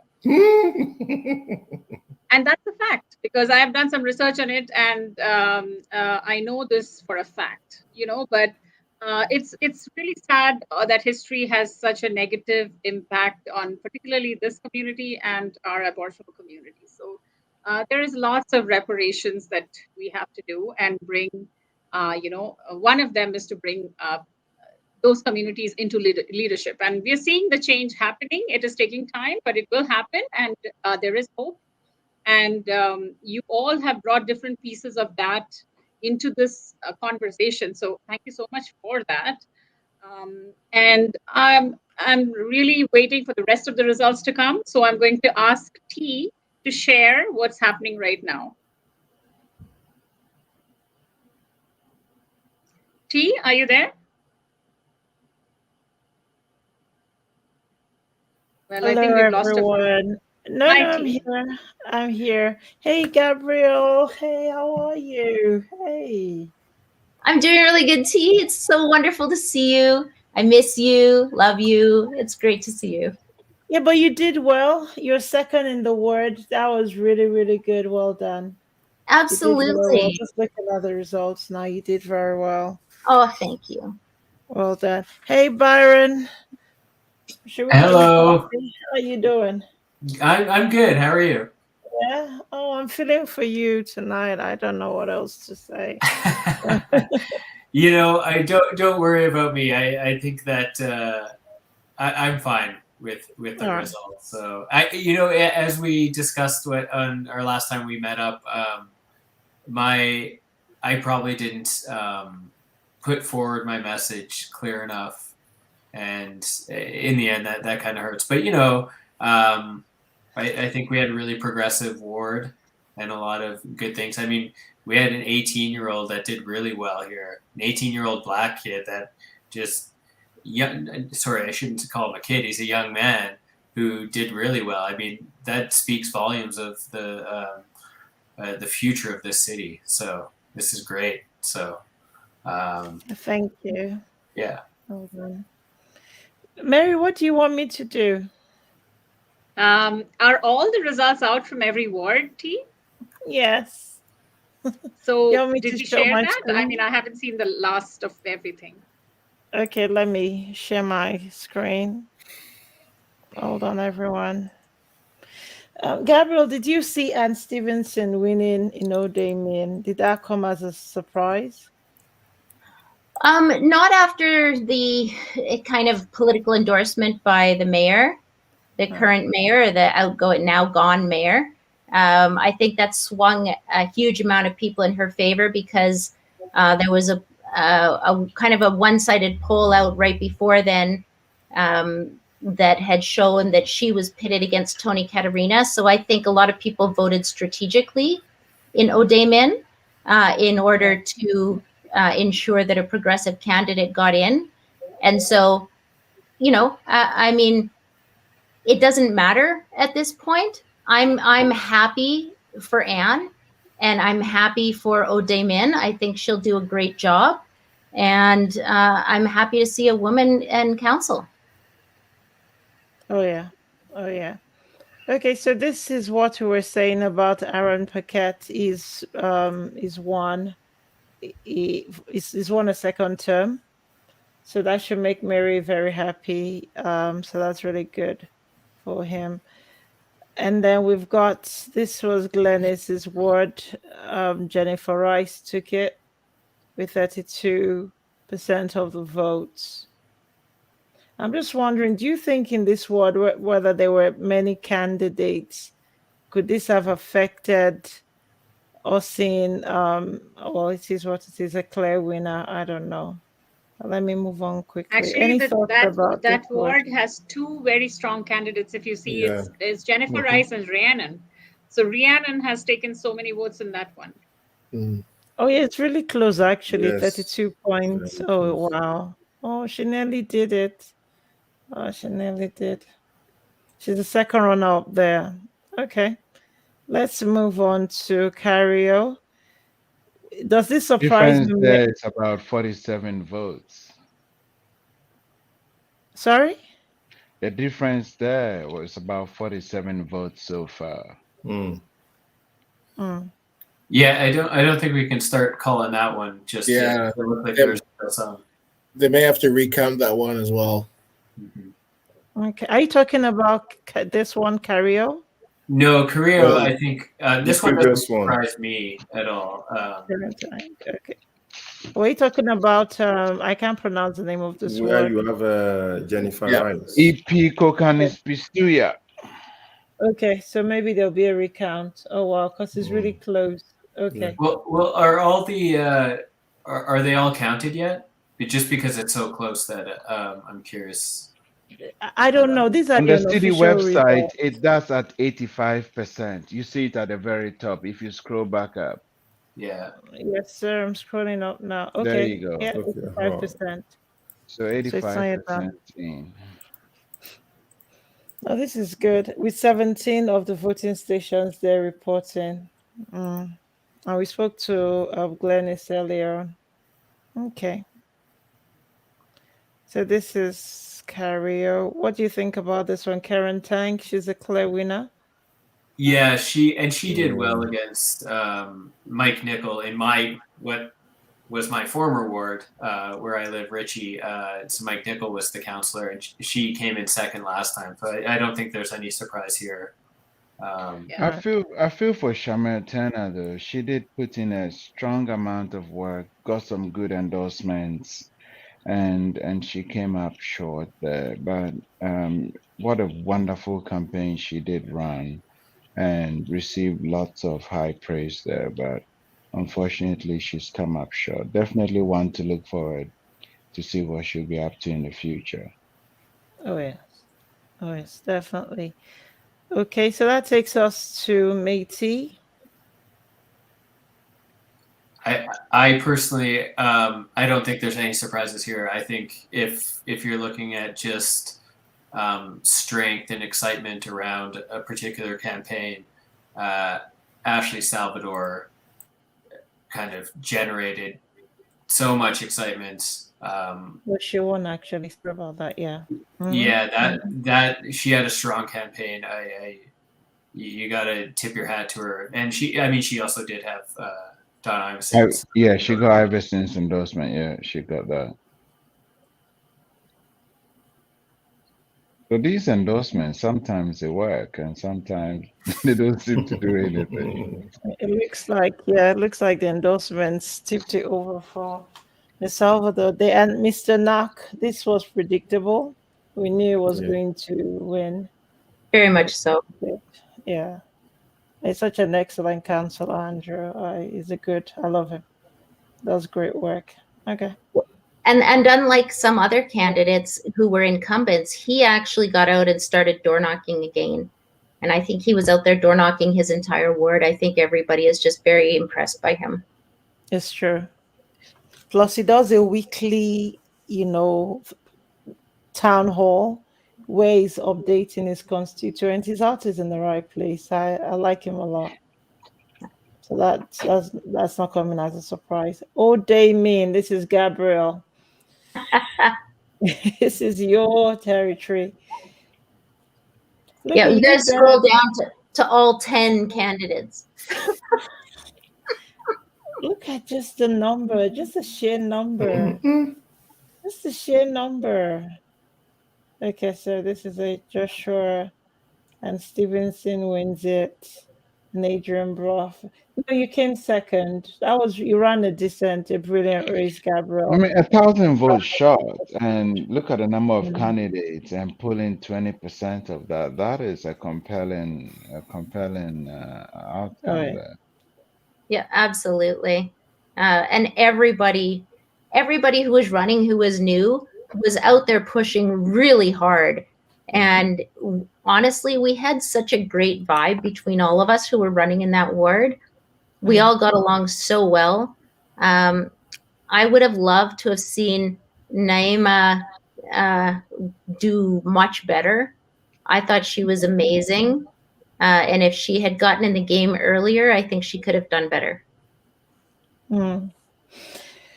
It was hard to find any data, so it's refreshed itself about Neymar. It was just hard to find anything about her online. She wasn't responding to questions for interviews and things like that. Sorry, it's refreshing. It refreshes ever so often. Are you going to run again, Gabrielle? No one says that. Come on. She has to. Is it too early? You know what? I'll probably take the night to think about it while I collect my signs, like everyone will tomorrow, and the next day, over the next 48 hours, drive around and try to remember where all the signs are and pile them into everybody's cars so that we can get them out of sight and out of mind as quickly as possible. Gabrielle, come on. T needs a scoop. The scoop. Oh, Ben, don't be silly. I was just gonna say, Pastor Abraham, what do you have to say to Gabriel and Byron here? They're in a difficult place tonight, because I know I would be. I'll be crying right now if you were. No, what I would just want to tell them is that the future is still very bright. They should not lose hope. They should not lose focus. They are just starting. And if you check even all over the world, United States and different countries, the greatest politician actually told this particular line. Some contested up to 3 or 4 times before they actually got their desired position. So for you to have actually be courageous and bold enough to come out shows you started a journey to greatness. So I don't want you to be disappointed. I just want you to see this as the first step on the way to something awesome. So you have not failed. It's people like us who do not have the courage that actually failures. You have not failed. You have taken the whole thing by the horn. Just continue to push forward. I know by the time we have the next elections, both of you guys will likely be in by the grace of God. So just push on. Don't look back. Just press on. And I'm sure by the next election, we will all sit down together to pop some champagne and celebrate your victories. Remain strong, be strengthened, and remain focused. Thank you. Amen. Thank you, Pastor. Thank you, Pastor. Thank you. You're welcome. That gave me goosebumps, actually. Can I ask a question of Gabrielle? Please. I'm wondering if you had support by a group outside of a group that of volunteers and people that you got together for your own team. For instance, like here in Calgary, we have Ask Her. And I know that Edmonton has a sister program or a sibling program. So I'm just wondering if you were involved with that, and if you think that it was helpful or something that was helpful. Yeah, I wish I could say I did. I did not. So some groups I reached out to that were, that held themselves out as supportive of women and did not receive support, or they weren't staffed appropriately to respond, or whatever the scenario was. But no, these were all ground sourced volunteers from person to person, no group support whatsoever. And I'm really proud of the fact that we came in as well as we did, given that. To be honest, and I'm sure that Byron would agree with this, the connections that we've made and the people that we've met are some of the most important, I think, that I'll ever make and meet in my entire life. And some of the initiatives that have been talked about between people like, for instance, how we get our kids off the street to break that cycle is something I'm going to remain invested in throughout the course of my life. And it started here, and I'm proud of that. So I don't know what Byron would have to add to that. I'm sure he has experiences as well where there are things that have changed the direction of some of his focus that he's going to remain involved with as a result of this. Yeah, I mean, I think that was the big thing coming out of it. I mean, you can see I didn't really have a great showing, but a lot of that comes down to not dedicating as much time. I wasn't out there on the doors as much, but I think really what it comes down to, what I'm taking out of it, and I knew a long time ago that that's what I should do, is identifying these causes. And I learned a lot about, I think that there's a strong push to decriminalizing simple possession in Edmonton. And that's like pretty broad support across the city. And that's great. One of my biggest passions in this ward is trying to find a way to connect this side of the river with downtown, Old Strathcona with downtown and High Level Line, and I'd like to push to actually continue that fight. Yeah, I think that there's a lot of good things happening in this city, and you look at the people that were elected, and they generally represent this progressive push.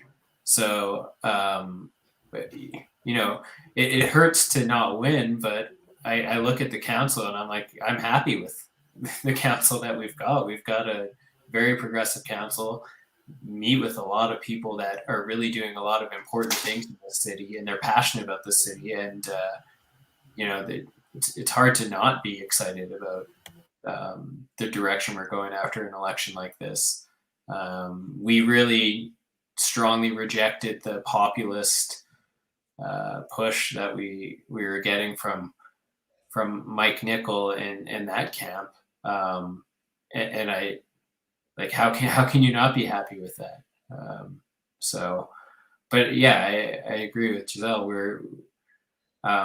Gabrielle, we have a lot of good connections that came out of this, and you meet a lot of important people during this campaign,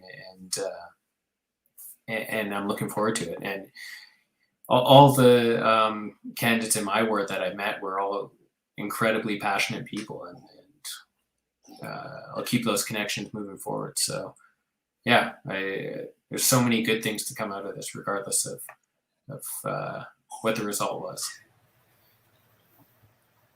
Sorry, Byron. Just on your comment there about the rejection of the kind of populist notions. How do you think the province did when it comes to the ridiculous referendum question, which is very much a populist-driven piece of nonsense? Yeah, no, I've been pretty critical of that for the whole time. I didn't actually see what the results were of that. Did we reject both of them? I think it's coming out in a couple of weeks. Okay. Yeah. I for the whole election kind of thought it would have been a better use of our money as Albertans. Let's vote on something useful, like say a PST or something, not vote on something that we have no control over with when it comes down to equalization payments, which is just complete nonsense. I mean, even if we do vote to reject the current equalization payments, like we still need another 6 provinces that represent over 50% of the population. And even then, what's the result? We still pay our taxes. We might not get any difference. So, it was such a waste of money. And I think that it could fail even with the strong anti-Quebec sentiment that we have in this province, just because people are so upset with Kenny. It would be a nice kind of slap in the face of Kenny. Now that I've lost, I can be a bit more vocal about my disdain for the current provincial. Yeah, tell us how you really feel. What's that there? Wow, that's 58% said no. No. 58% said yes. To get rid of it? Yes. Wow. You know, that doesn't Seriously? shock me too much. Yes, it says, question, should section 36(2) of the Parliament, et cetera, be removed from the Constitution? 58% says yes, and 42% says no. I'm Who are these people? I'm so tired of these people. So this is the conservative Alberta guys. Seriously. Who are these guys? Realistically, But on the we're other still hand, Funny thing is, actually, how many of you knew that this question would be in our election? How many of you knew that? I knew it, but the problem was It was the such a problem was shock, not like- many. The problem is not many people understand what equalization actually is. Exactly. Not many. My daughter was part of this election, and she was like, "Oh, is it about the Aboriginal people?" I'm like, "No." I think that there's an unfortunate part of like, we're living in Alberta, and whatever we want to think about how unpopular this government is, the reality is, in my lifetime, I've only seen one non-conservative government, and we are a very conservative province, and we're going to continue that way for a while. Luckily, in our cities, we have a bit more of a push towards a progressive ideals, but your city, Byron. I'm in Calgary, so your city, not mine. This is for me. We fund the people. It's true. Yeah. You've got a woman mayor now. But let's we be also honest, had the we best are- mayor in the world, and we had, the first mayor that was not white, and we're still here. So, like Calgary, we just keep shooting ourselves in the foot. And Byron, you said that you're happy with your council. Here it comes. I'm gonna ruin it. I don't think I am. I don't think I'm happy with Calgary's council, and I don't know if you've seen the news, but I feel like we should talk about this. There's a person who Sean Chu has been in the news because he is an ex-police officer, and he got charged and was guilty to a lesser charge. We're now finding out of sexual assaults on a minor. Oh my gosh. And yeah, and so it looks like he is going to get reelected. And he is definitely against this. Which is crazy to me. Definitely against it. And I'm so frustrated. So, like, Black people here, I don't even think that people who are progressive really, and when I say progressive, I don't mean centrist, pretending to be progressive. I don't think they feel like they're safe to really talk about stuff and get out there and have their voice heard. And so I think that that's a huge thing. And I think that also goes to like support. So like this little information that I'm so happy I looked it up, that says that yes, our voices here are very progressive, but what's happening in the world is not so progressive. And it's why I'm constantly like trying to look at how we're being treated and represented, and who really has power at that table, because we know that they'll bring one. Sometimes they bring me and then don't let me speak. But it should be that you bring me and then I bring all the people to support me and that I can support, so that our voices are actually heard and not diminished. And yeah, it's not happening here in Calgary. It really isn't. I don't think that I don't think that we're any more actually progressive in our council. And it's because, I mean, there's Courtney. And actually, it surprises me because I always think that Calgary is very white collar, more educated, and has a more like intellectual Education population as doesn't, compared to Edmonton.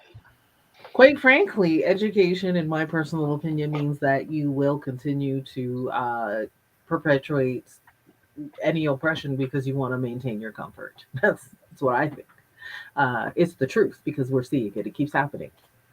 And so, yeah, I also feel like Calgary is really showing their colors because Sean Chu is Asian, and who is he connected to that that needs the protection that he can do this? We know it, and he still gets elected.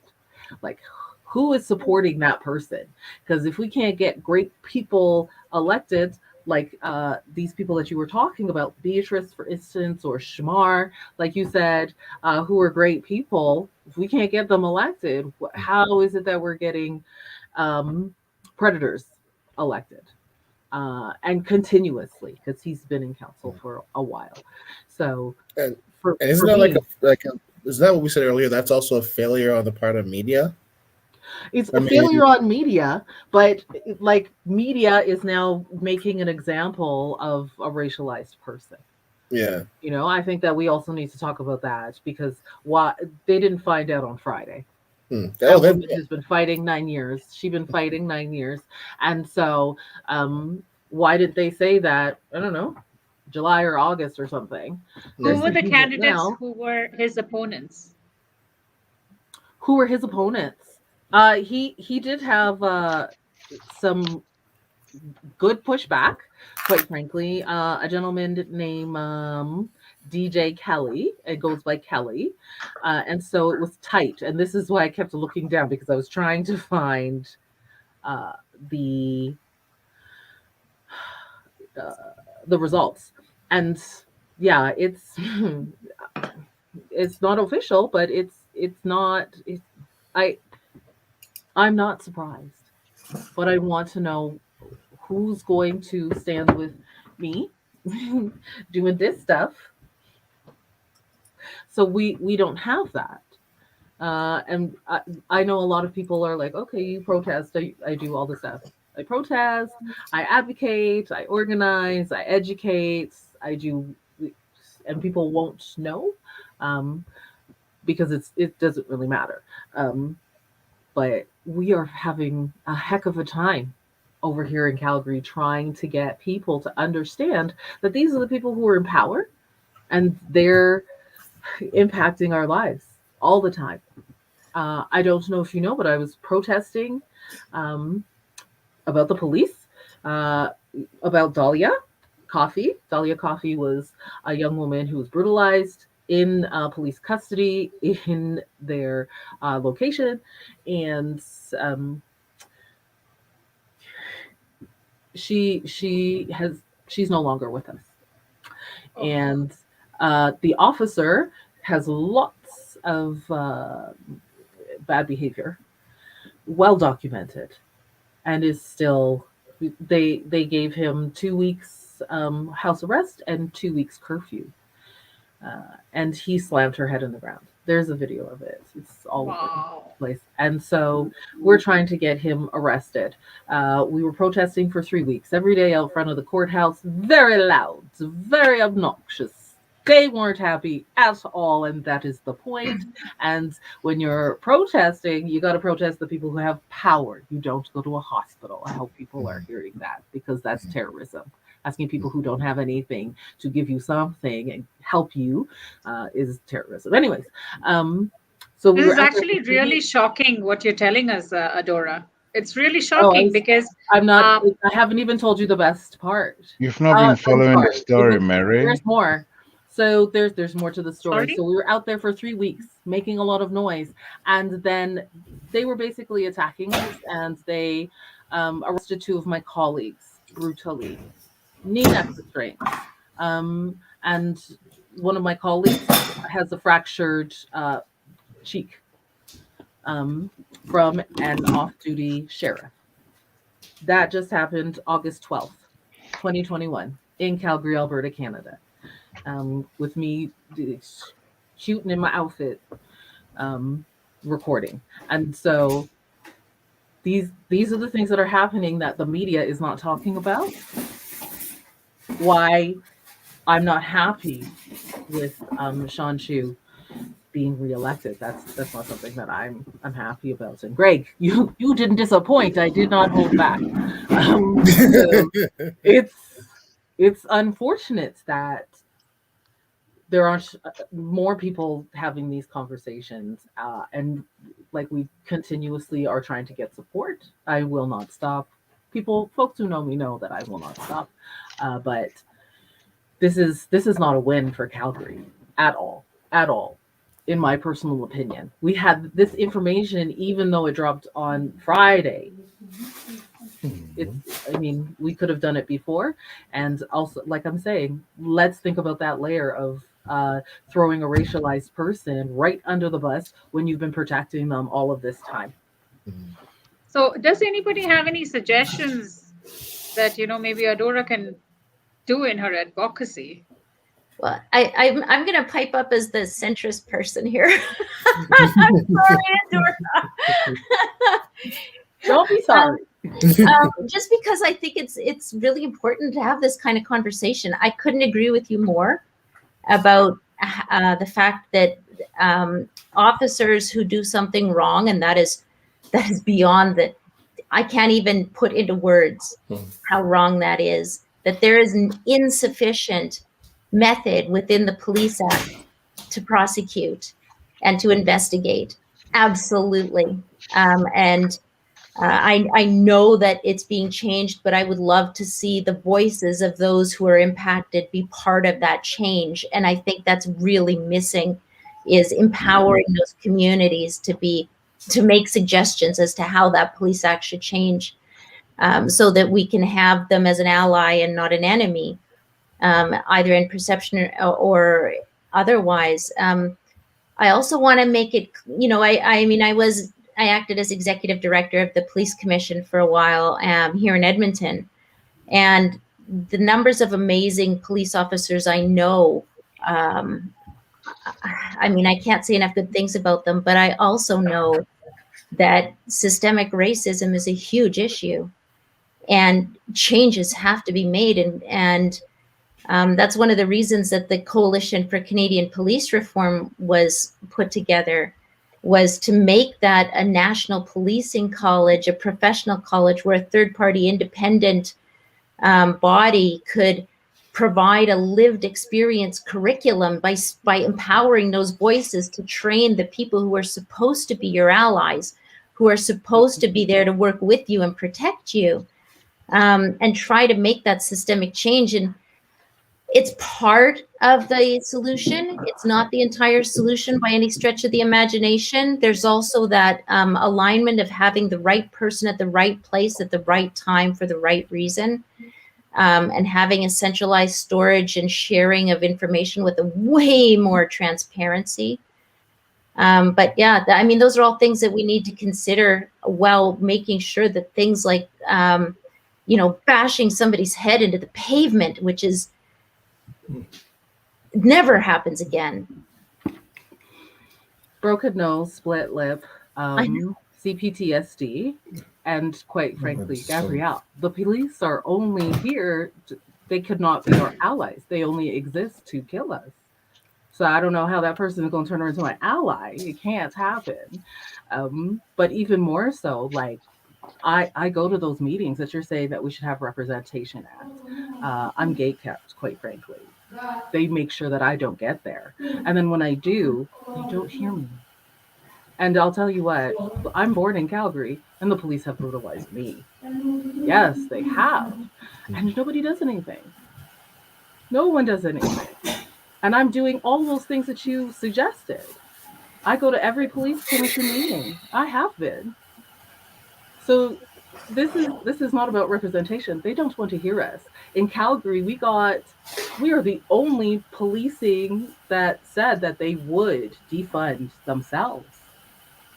This is a great marketing campaign, Greg. This is a fantastic marketing campaign. It's marketing 101. And then they didn't. They did not at all. And what they did was they took everything that me and hundreds of people said to them, and they parroted it back to us. And then they made sure that they did things that seemed like they were changing, but they didn't actually change. So the carding thing that somebody likes to say that they got rid of carding. Oh, that nonsense? They did not. They did not. So indigenous communities are now having police come, stop them to give them prizes for driving. That's a different version of carding. Young people, during COVID, they said if young people were staying far away from each other, respecting, protocols, they would get I want to call it a slushie from Circle K. And the police have to fill out a little piece of information to give them to go and get their free slushie. This is another version of carding. Yeah. And so our justice minister did not know that that was happening. And this is why I exist, to be on ground, the lived experiences that you are talking about, to tell them about. And then they ignore us. They've been doing it to me my whole life because I'm born here in Calgary. I have a t-shirt that says born, raised, and still living the racism green in Calgary. Yeah, and it's like the American dream, but Black and Canadian. Yeah, and a lot of it really is top down. It has to come from the top down because, Toronto used to be, Toronto's not perfect, but when I was in Toronto growing up, man, I lived in Flemington Park, and we had a once-a-year roundup, literally roundup day, where the cops would come through Flemington Park, and if you looked Black male looking over 18, you were hauled down to the precinct because you must know something about someone. They're still doing it here. Right? And it was always front page on the Toronto Sun. And it wasn't until... The news doesn't put it in the paper here. Yeah. They do it under wraps, talk about it amongst themselves. And then so we don't have the proof. Yeah. That's what happens. So we don't have the proof to hold them to account. So thank you, Greg, again, for bringing up how media is. Yeah. So can I ask you a question, Adora? Like in Edmonton, we had lots of communities, like grassroots communities, come together, and it was in that number that we found our momentum. It was just because of that number, that sheer number of people that gathered together to make it happen was what made these things like the conversations keep going in the council. Right. But So Mary, is something like I'm that the happening? person. Are you the only person representing this? I'm the person who's led the most people in protest in Calgary's history. And so, yes, we get numbers together. We have the petitions out. There's a petition around Dahlia. It's at 15,000 signatures, I think. And nobody shows up at protests. People aren't actually doing things.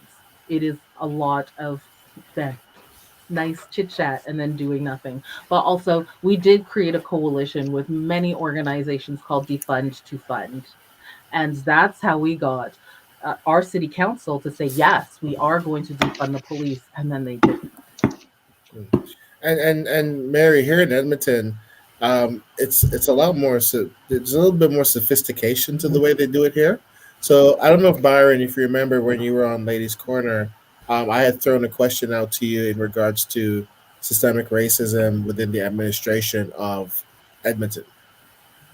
And partly where that comes from is, and this is not public knowledge, they're really good at hiding stuff here. So classic example, City Council approved the redevelopment of Howard Park by closing it down for 3 years, which means we have to move the Edmonton Heritage Festival to a smaller location, which means about 30 community groups that rely on the Heritage Festival to fundraise probably won't have access to that fundraising venue anymore. Guess who the first groups that are probably going to be left out in the cold? And it's no fault of the Heritage guys, but the city of Edmonton has forced a community festival into a situation where they may have to leave people out in the cold. Yeah, don't even get me Right. started on how many. That's how they work in Edmonton. And then when Oh you my do, God. you know, and then and like I sit on the board of directors for Carry West. You know, they will, you know, blatantly say, well, we treat Carry West like all the other Black festivals. We don't treat them like Heritage and Fringe and all that. That's how the system works here. And so administratively, you know, this is why with city council, why I said earlier in the night, we need to get more representation on city council because that's where the power lies. That's who makes the decisions.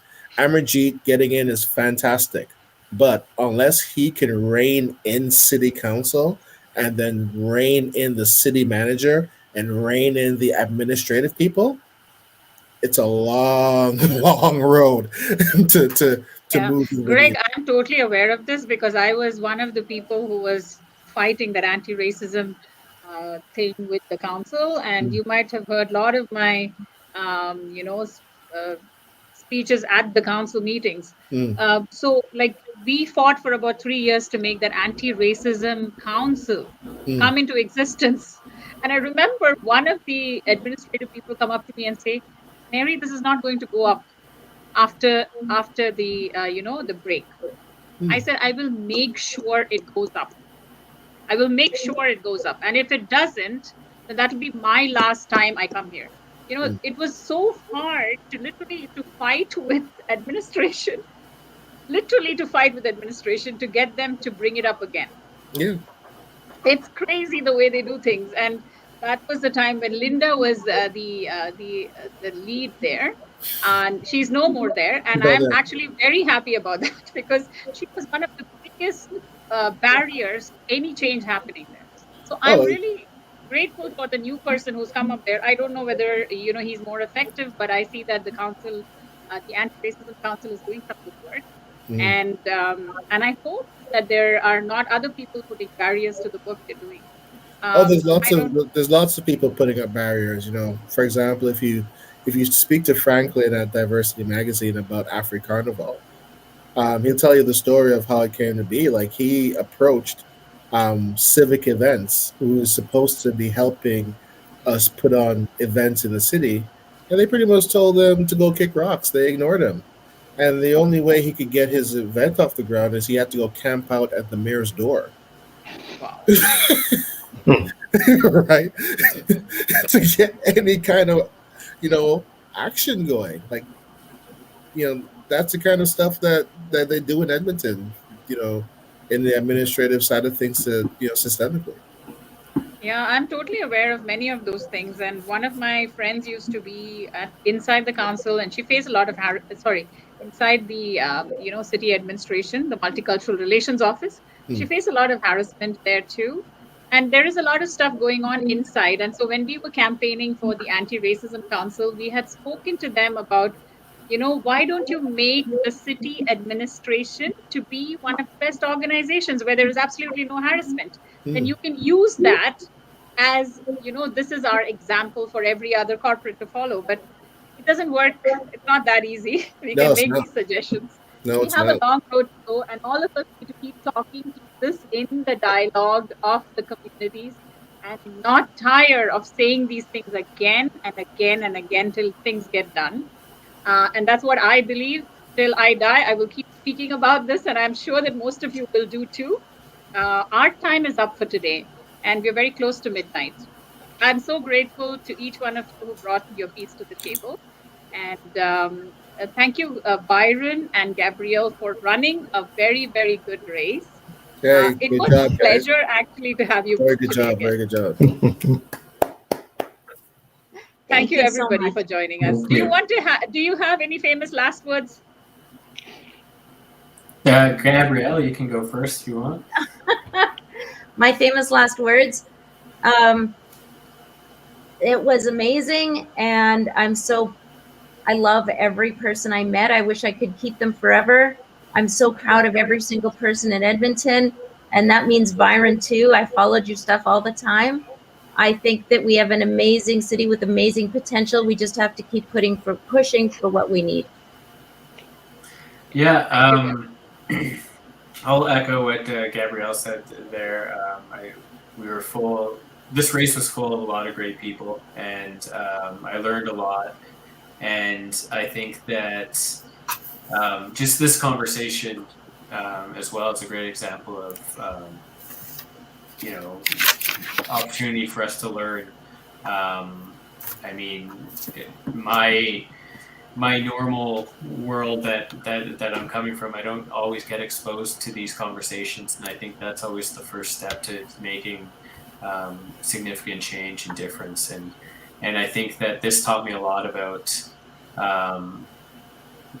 the realities of the lived experiences for a lot of different people, and it's opened my eyes to that.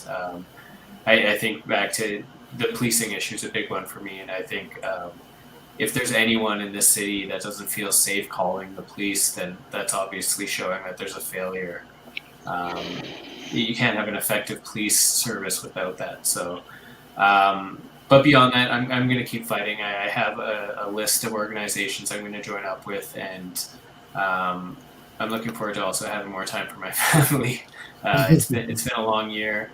We're all already tired with COVID, and then on top of it, you throw an election. So I'll probably take a little bit of time off, but I'll be back there, and I'll be a bigger part of the community than I was before, and I'm looking forward to that. Sweet. Thanks so much, Byron. From the rest of our wonderful team, I just want to request maybe one line for the community before we leave, before we close for the night. Okay.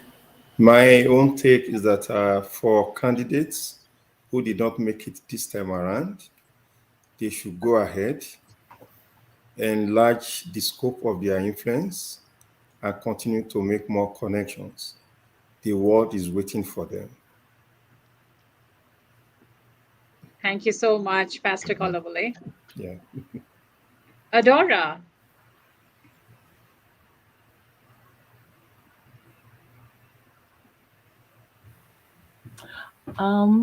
I would say, candidates, thank you for putting your energy out in the world.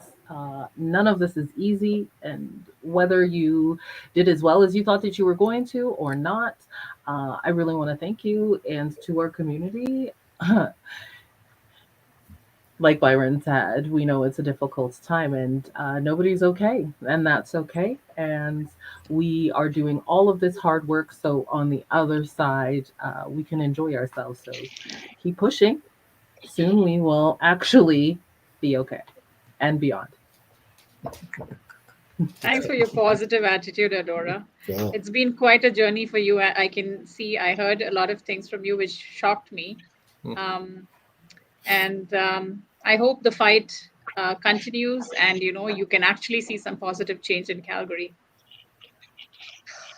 Yes. Ben. Well, folks, it's been an absolute pleasure hanging out with you guys. A real treat. Wonderful conversations, passionate. And to other candidates, thank you for what you did. As for our community, I know we didn't get most of what we wanted, but I am convinced that the message is getting through. And sometimes the ball only moves a few inches. It's still moving in the right direction, and that is a positive thing. And so tonight we lick our wounds, but tomorrow we get up and we continue the work, because there is so much more to look forward to.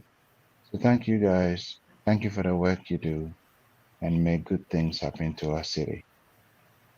Thank you, Ben. Greg. Yeah, I mean, it's been an interesting process to observe here in Alberta. It's my first election here in Alberta to kind of see how things work. So, to everyone that's out there, take your battle scars, learn from them. We get better when we make mistakes and fall down.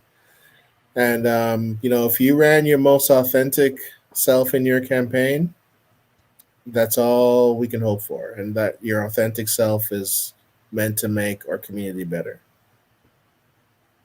Wow, that was truly the famous last words. Thank you so much, Greg, for that. And I really, truly hope that, our Edmonton and Calgary councils do the job that they are assigned to do, and the community hopes from them.